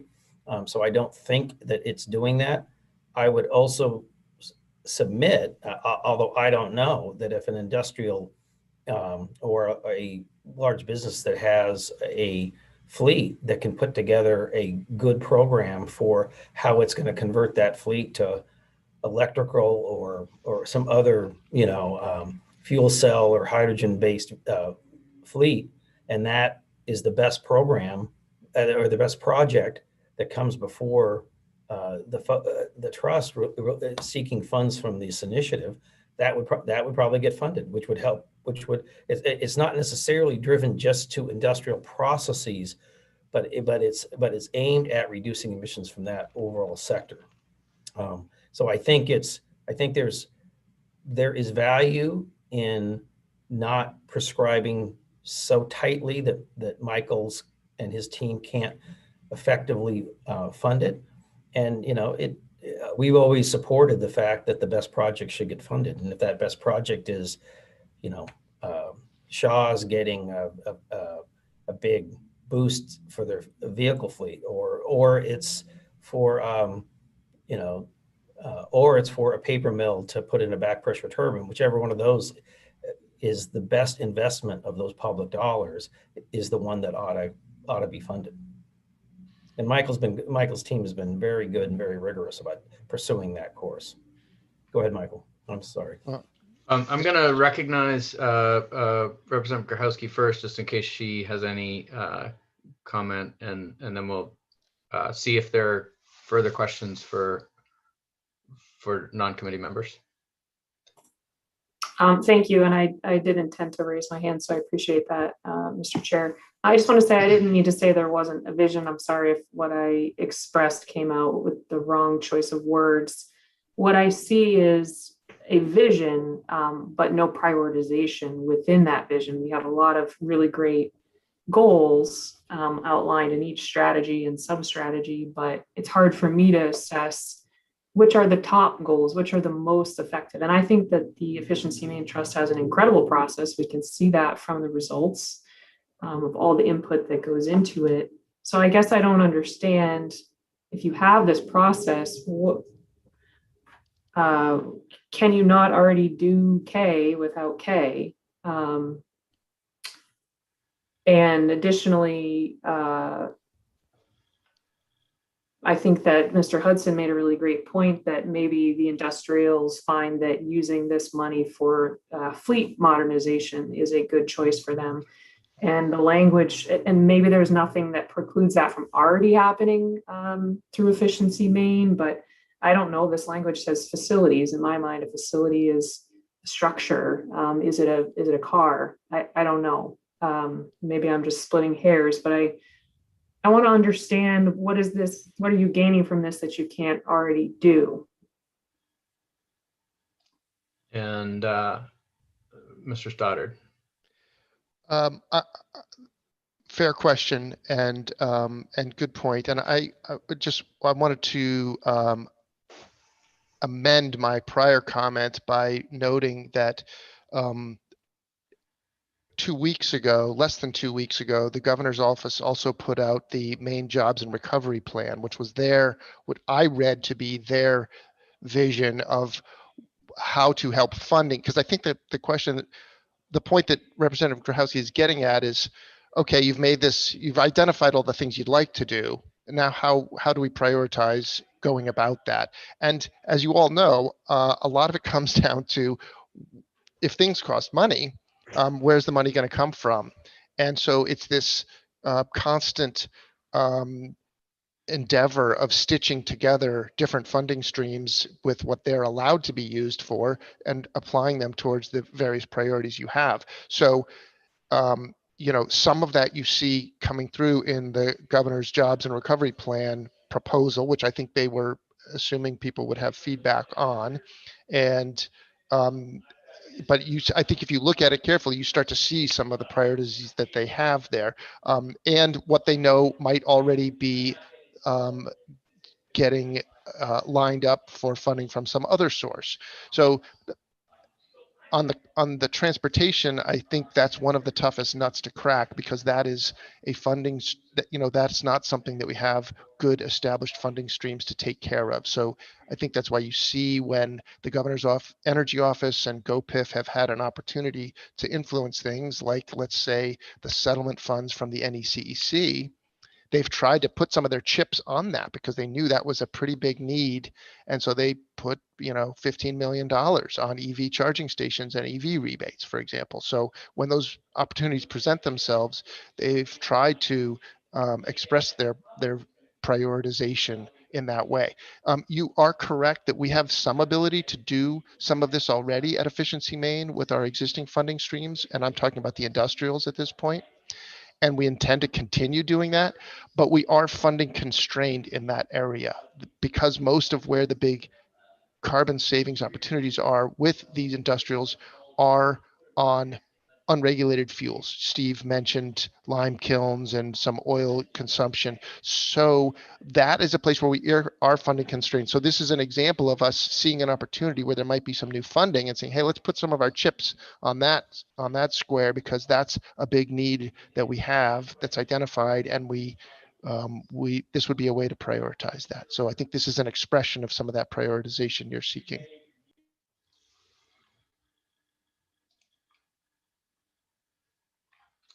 Great. Any further discussion or a motion? Mr. Tartikoff? Just to be clear, because I've been trying to read through this amendment and understand what it does.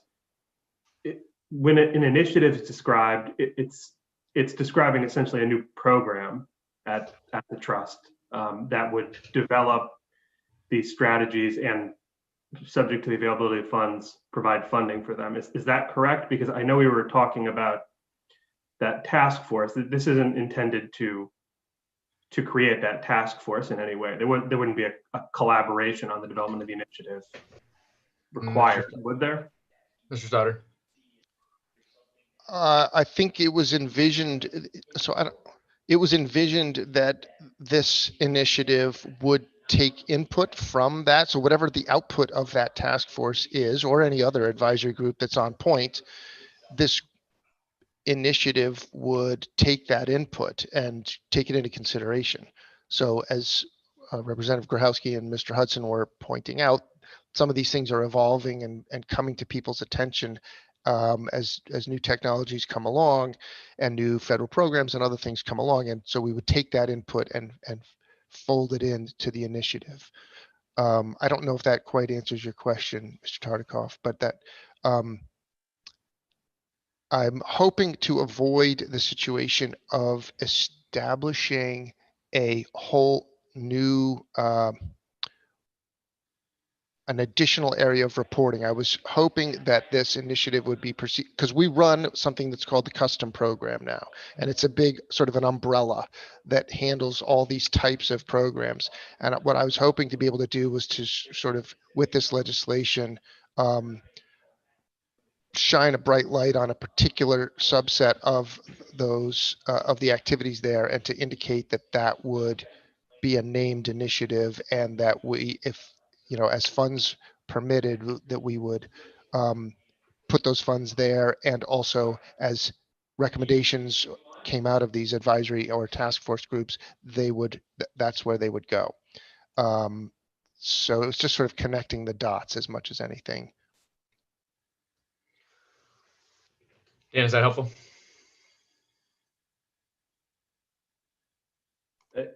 I guess I'm still just not sure how it's different from a program, but I suppose if the committee wants to support this, I could always work on language later. Got it. All right. So we have gone well past our customary coffee break, and I think everyone is a little in need of a respite. So I'm going to call a 15-minute break. Folks are welcome to corner caucus if they need to continue talking about legislation, or if you prefer to take a little break, that's fine too. Well, it's 11:22, so I'll tell you what, we'll make it we'll make it a slightly longer break, and we'll go until 11:45. So that's actually a little more than 20 minutes. And please turn off your video and audio in the meantime. We'll see you back at 11:45.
Are we all just waiting for Representative Barry to come back?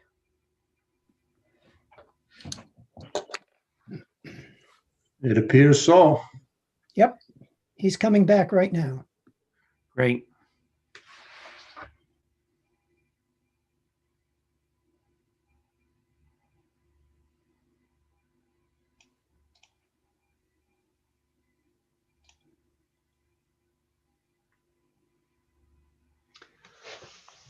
Okay, we are back.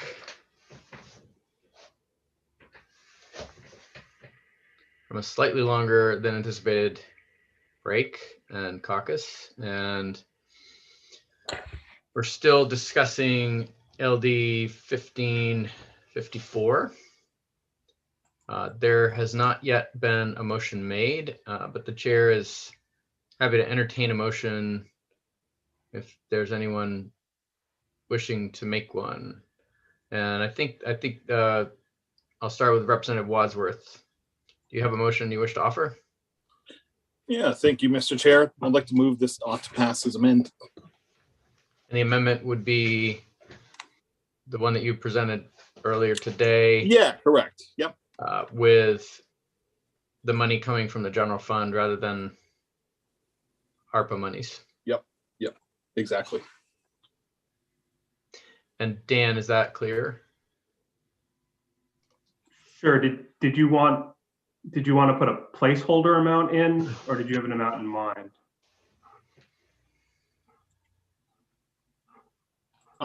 The 6 million is 6. Okay. Yep. And is there a second?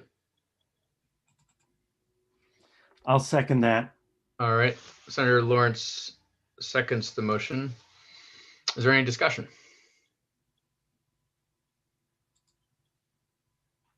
All right, we will then proceed to, sorry, Representative Kessler. Thank you.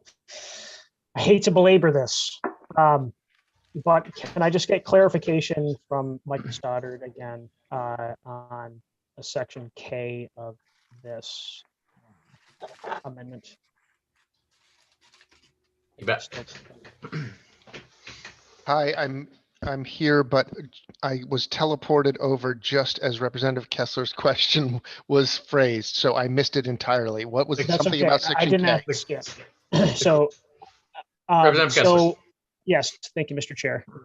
So as I understand section K here, so is the issue that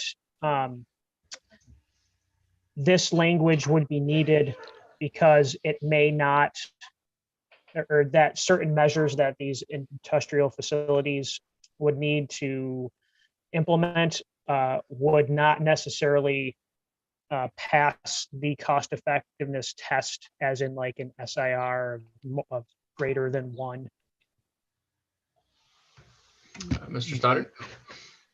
No, so I don't see that happening with this legislation the way it's written at this. Let's see. So there's a couple things. Right. So there's a couple things that this does. One is it sort of names the initiative and emphasizes that it's a priority in this particular sector. 2, it does say that it clarifies what the criteria would be, which is the most cost-effective means of reducing greenhouse gases. So you're correct. It may be that the ones that save the most carbon are also entirely cost-effective, but it's also conceivable that some would be slightly less than the SIR of 1 that you referenced. But in this case, if there were funds available for this, they would be able to do whatever ones were the most greenhouse gas savings most cost effective from a greenhouse gas savings perspective. And then the third thing is that it would create connect the dots of taking advice and recommendations and input from the task force. I think, and then it also says that we could not only use Reggie funds for this, as we have been, but also extend to other funding sources as they become available. May I ask a follow-up question? Representative Kessler, yes. it seems to me that maybe placing this in the Reggie part of the statute may not be the appropriate place to put it. Would you think that maybe it would be better suited perhaps in its own new section of chapter 97, or maybe like under an existing one that's not Reggie?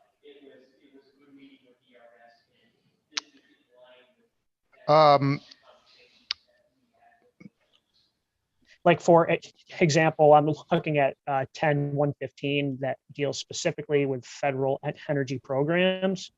And it essentially says all federal funds can be expended for the purposes set forth in 10.103, 104, and 105. So I'm just wondering if this really is the best place for it, or maybe we could find a better place for it in statute, or add it to or create its own section under 10.128. Yeah, as I was sharing with Mr. Tartikoff, I was sort of hoping to avoid a proliferation of more individual programs to account for separately. But I think there's some merit to your suggestion to putting it into the 101.15, or also possibly 101.21, which is the Renewable Energy and Energy Efficiency Fund, which is more open-ended and sort of a vessel for oddball sources of funds. Can I ask another follow-up question? Yep. Mr. Chair.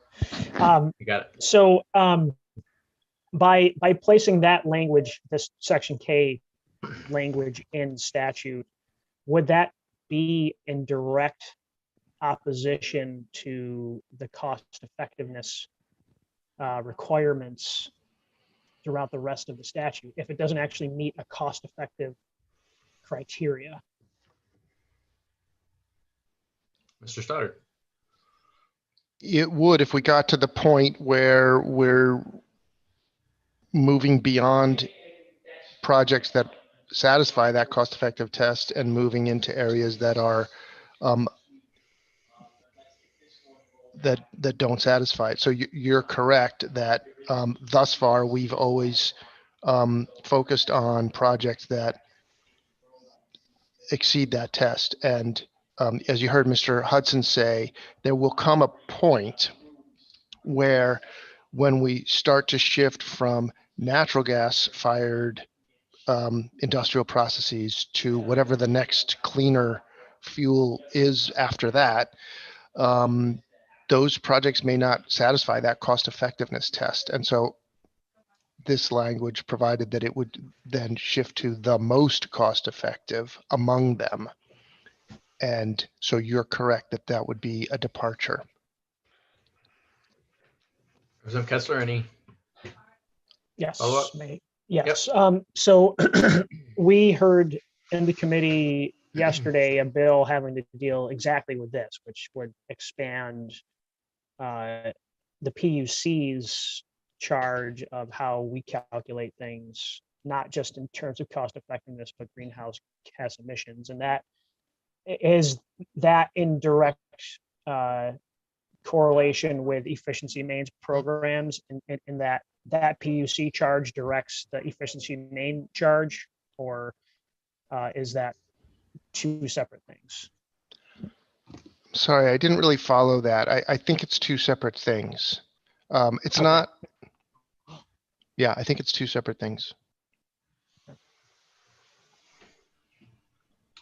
Representative Kessler, anything else? Not this second. Okay. Any other discussion, particular for Mr. Stoddard? I think there's interest in hearing from the Governor's Energy Office on this as well, but I'll just first ask for any discussion that pertains to Mr. Stoddard. Representative Ziegler. I just want to clarify, was Representative Kessler putting an amendment to take it out of Reggie when he asked that, or is he just asking a question of Mr. Stoddard? Representative Kessler, you want to clarify? Yes. I think it may be better suited in a different location in Chapter 97 or in a new program. I know that Mr. Stoddard doesn't necessarily want to do that, but that needs just a little bit more time to think about what the most appropriate place would be for that. And I'm completely on board with taking into account not just cost effectiveness, but greenhouse gas emissions. It is an externality that we need to account for. And so I want to be able to work on that. And I would like the opportunity to do that. So just as a reminder, we do have a number of bills that we need to vote very soon, and I'm hoping that we can keep working, through diligently to conclusion on as many bills as possible today. There is always the chance of offering a floor amendment if people are inclined to do that and to continue researching bills. But I'm just hoping that we can continue moving forward if possible. Obviously, a tabling motion can always be made, but I may or may not vote for it. Other discussion for Mr. Stoddard? Senator Lawrence. Yes, just a comment. I believe somebody has background noise there. I don't know if it's you, Michael, or not, but we're hearing telephone or office conversations that we probably shouldn't be hearing. Thanks, Senator Lawrence. All right, I think we don't have any other questions for you, Michael, at the moment. So we'll ask that Jordan beam Director Stoddard back over, and the chair will now recognize Representative Grachowski. Thank you, Mr. Chair, and thank you for the patience if there's any left from the committee on this. But I would really just wonder if we could hear for a couple of minutes from the governor's energy office about what they know about the proposed industrial task force, and if that is about to exist, what the vision is, because it did sound like not only is it in the climate report, but that Mr. Stoddard mentioned that they would anticipate getting information from that task force to help their work. But I just want to get some understanding of where that is in the process, if that's possible. Great. We'll ask that Jordan see if Ms. Winnie can join us.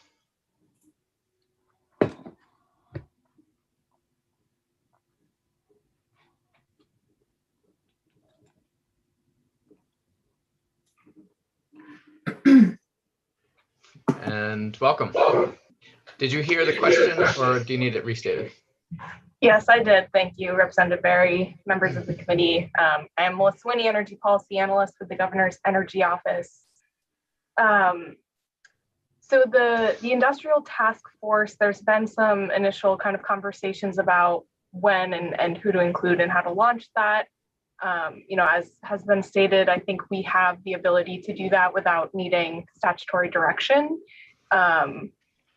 There's a number of components, as I've mentioned before, that we are working on initiating or launching. Soon. There were some of these task force, I was just looking back through, there is a timeline for some of them to be launched, stating like within 2021 or by the end of 2022. So I don't have specifics on exactly when that will be launched, but we are actively working on it. And, I think for a lot of these things, it may need to be, kind of more to come post session.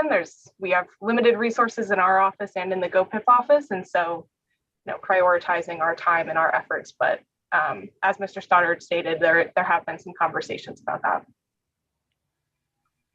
Great. Representative Grachowski, any follow-up? No, thank you very much for the answer to keep our eyes and ears open. Yes, I know we're all very much hoping for additional guidance and for the long-awaited plan. Any other questions for Ms. Winnie? All right, seeing none. Good to see you, and we'll ask that Jordan beam Melissa back over. We have a motion and a second on the floor. Is there any further discussion?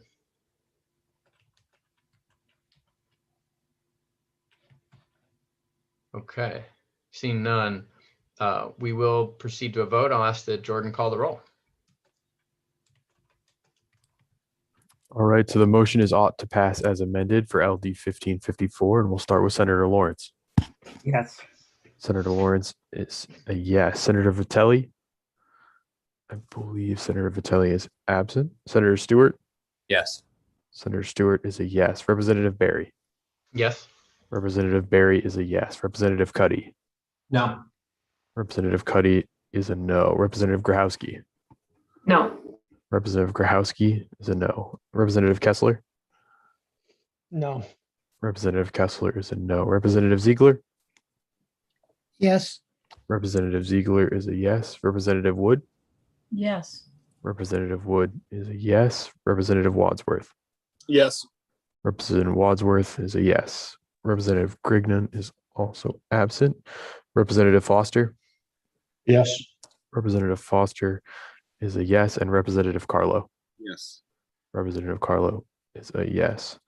Were there motions in opposition? Representative Cuddy?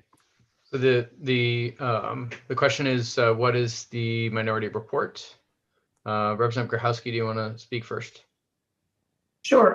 I would like to propose ought to pass as amended, with the amendment being just the language from K, but change industrial facilities to industrial operations to be more broad. No funding, and I don't know if this is allowed or not, but I would like to work with our analyst on a better location for this piece about the Industrial Climate Transition Initiative. Yeah, that would be allowed. Okay. And I'm joining that. And Representative Kessler? Yeah, I concur with that. Okay. Representative Grahowski, I see your hand. Did you have something else to say? Okay. All right, Dan, you have what you need? Yeah, I'm good. Great. Okay, that concludes the work session on LD 1554. And we are now going to switch analysts. Dan, thank you very much for all your help today. And we now welcome Deirdre Schneider, our other analyst. We, as Senator Lawrence has said before, this committee has a lot of problems, so we need two analysts and not just one.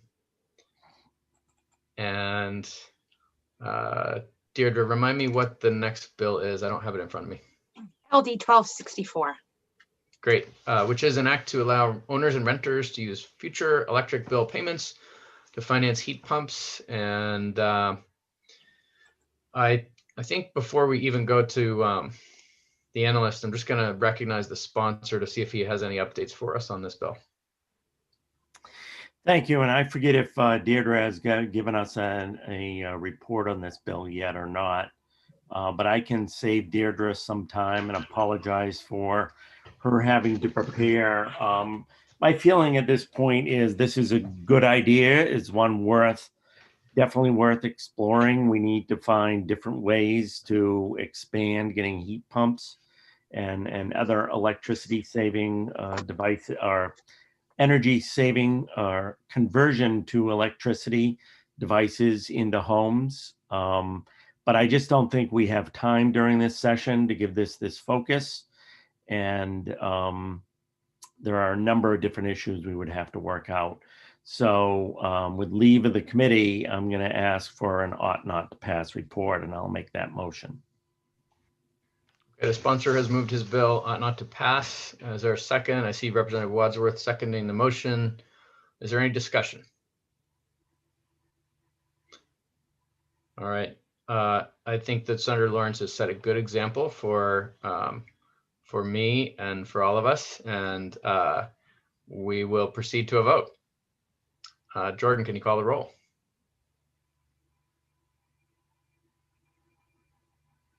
I can. Sorry about that. Motion is ought not to pass for LD 1264, and we'll start with Senator Lawrence. Yes. Senator Lawrence is a yes. Senator Vitelli. I don't believe Senator Vitelli has rejoined us. Senator Stewart. Yes. Senator Stewart is a yes. Representative Barry. Yes. Representative Barry is a yes. Representative Cuddy. Yes. Representative Cuddy is a yes. Representative Grahowski. Yes. Representative Grahowski is a yes. Representative Kessler. Yes. Representative Kessler is a yes. Representative Ziegler. Yes. Representative Ziegler is a yes. Representative Wood. Yes. Representative Wood is a yes. Representative Wadsworth. Yes. Representative Wadsworth is a yes. Representative Grignon is absent. Representative Foster. Yes. Representative Foster is a yes. And Representative Carlo. Yes. Representative Carlo is a yes. That is unanimous in support with 2 absences.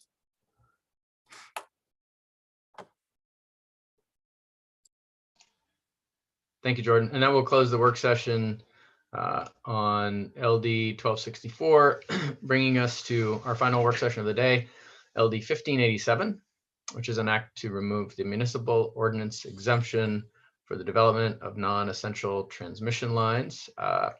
You should have an email that has just arrived in your inbox with the bill analysis, and I'll turn it over to Deirdre to present that. Sure. Let me just get it up on the screen.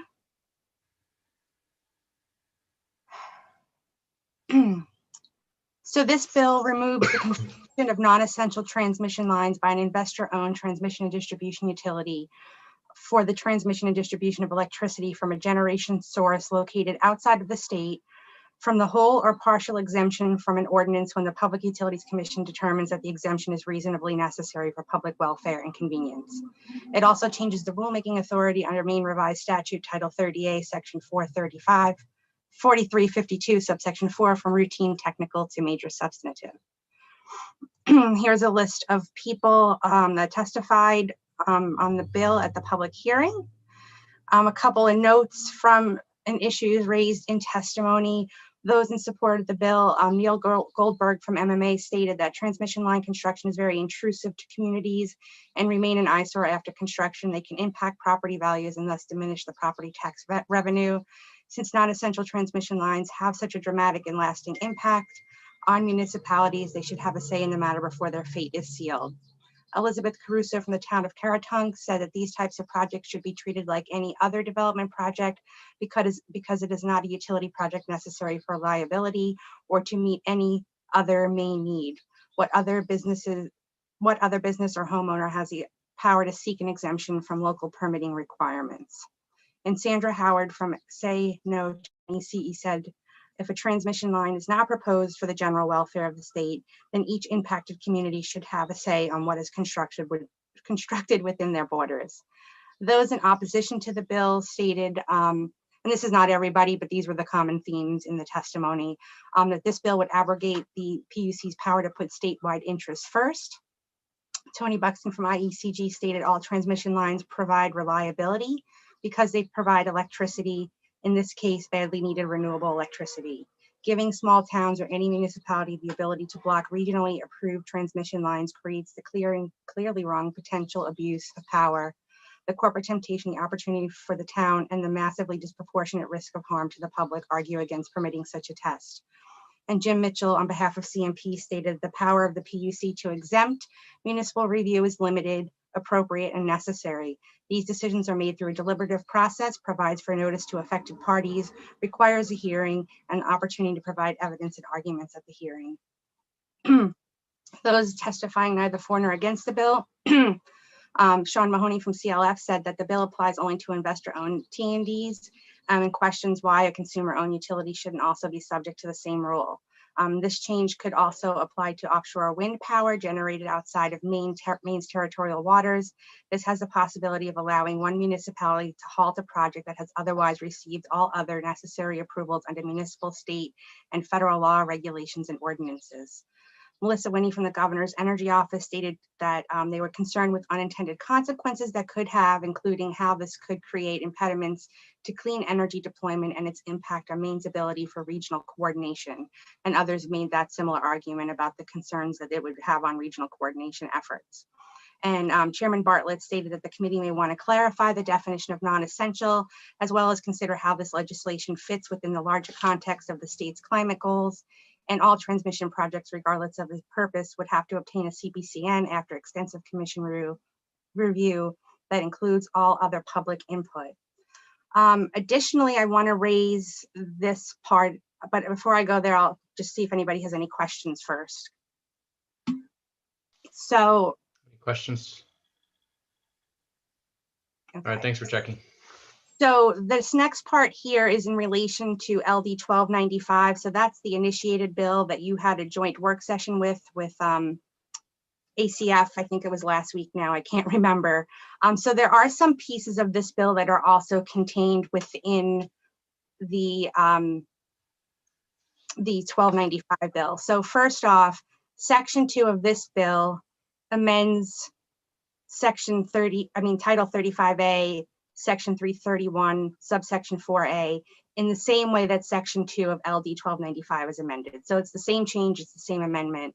That might in itself probably not be a big deal. Section 3 becomes a little bit more complicated and could be seen. Let me just get to the point of that. So Section 3 of this bill before you repeals a section of law that is being amended in 1295. So essentially, if you were to pass this bill as drafted and it became law, and then the initiated bill was voted in November and that became law, it would be amending law that was now repealed. So that is problematic from the standpoint of being seen potentially as a competing measure and something that the committee probably wants to consider if going forward with this bill as drafted. And overall, the bill in its entirety, including the substantive part that removes that PUC ability to exempt from municipal review non-essential projects. I think there's enough of a gray area that if you are thinking about moving forward with this proposal that you would consider, could it be seen as a competing measure? The law court has sort of said that a bill which deals broadly with the same general subject matter, particularly if it deals with it in a manner inconsistent with the initiated measure, so that the two cannot stand together, is such a substitute that was referred to in the Constitution and had viewed that as a competing measure. So I'm not the expert on this. It's the committee's call. I just wanted to raise it to your attention because there's enough of a overlap that it could potentially be seen as so.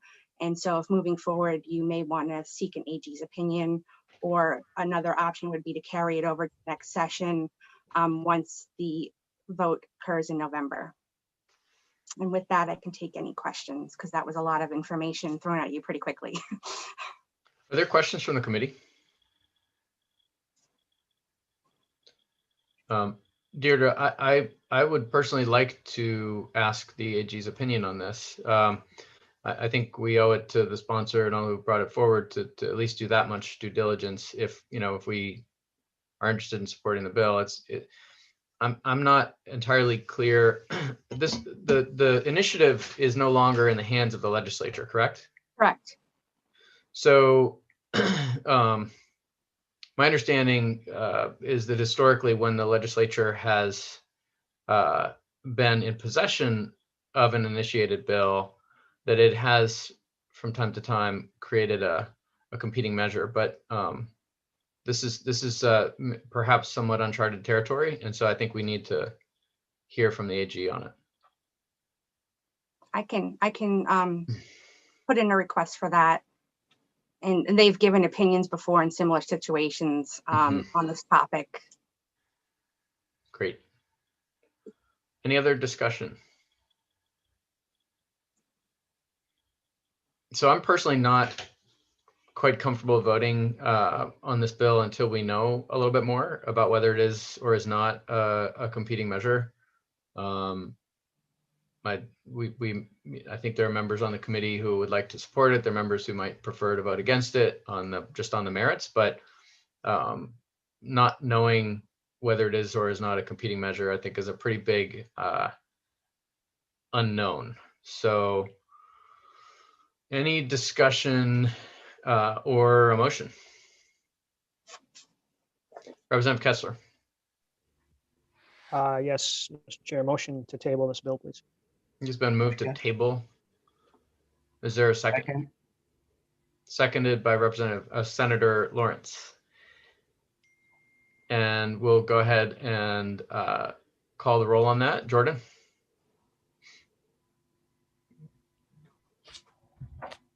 The motion is to table the bill LD 1587, and we'll start with Senator Lawrence. Yes. Senator Lawrence is a yes. Senator Vitelli is still absent. Senator Stewart. Yes. Senator Stewart is a yes. Representative Barry. Yes. Representative Barry is a yes. Representative Cuddy. Yes. Representative Cuddy is a yes. Representative Grahowski. Yes. Representative Grahowski is a yes. Representative Kessler. Yes. Representative Kessler is a yes. Representative Ziegler. Yes. Representative Ziegler is a yes. Representative Wood. Yes. Representative Wood is a yes. Representative Wadsworth, I believe, is absent. Representative Grignan also absent. Representative Foster. No. Representative Foster is a no. And Representative Carlo. No. Representative Carlo is a no. Deirdre. Oh, go ahead, Jordan. You want to announce the result? I was going to say that's 8 in favor with 2 against and 3 absences. Great, thank you. So the motion prevails and the bill is tabled. Ms. Schneider. I just want to clarify too, when I put in the request for the AG to ask if, you repealed that one section that I think definitely poses a big issue because it's repealing law that initiative is going to amend, that they look at it if you just went ahead with section 1 with that on its own. So as opposed to the bill as a whole, to look at it section wise as well, if that's how you want me to craft the response. Exactly what we had in mind. Thank you. Any further business? Senator Lawrence? Yes. Any further business that you want to bring up before the committee? No, but I appreciate you asking. Well, we didn't have our visit with Skeet today, so we're all very disappointed. He is outside watching squirrels. Okay, taking care of business. Senator Stewart. Thanks, Mr. Chair. Just to clarify the schedule going forward the rest of the day, are we on track for 2 o'clock start time for the NEB subcommittee meeting? I believe that is correct. Perfect. Sounds good. We'll see you then. Yes. And Representative Kessler. Yes, I just wanted to encourage everybody here to go and check out checklifeline.org. If you're not aware, there has been federal money released to give people financial help on their internet bills, up to $50 a month, plus in some cases $100 towards a new computer. So this is something that would be of great value to our constituents. So and the money is time limited, and so it's checklifeline.org. And yeah, please go there and encourage everybody else that to go there too. The income limit actually for a household was something around $99,000. So great. Thanks for the public service announcement. Well, I think for those coming back for the net energy billing discussions today, it's not quite the end of this day's work, but as we move into next week, if you're able to advance conversations around bills that you're working on, that would be greatly appreciated to help us move towards resolution on all of the bills before us expeditiously. And if we don't see you at the NEB meeting, then have a great week.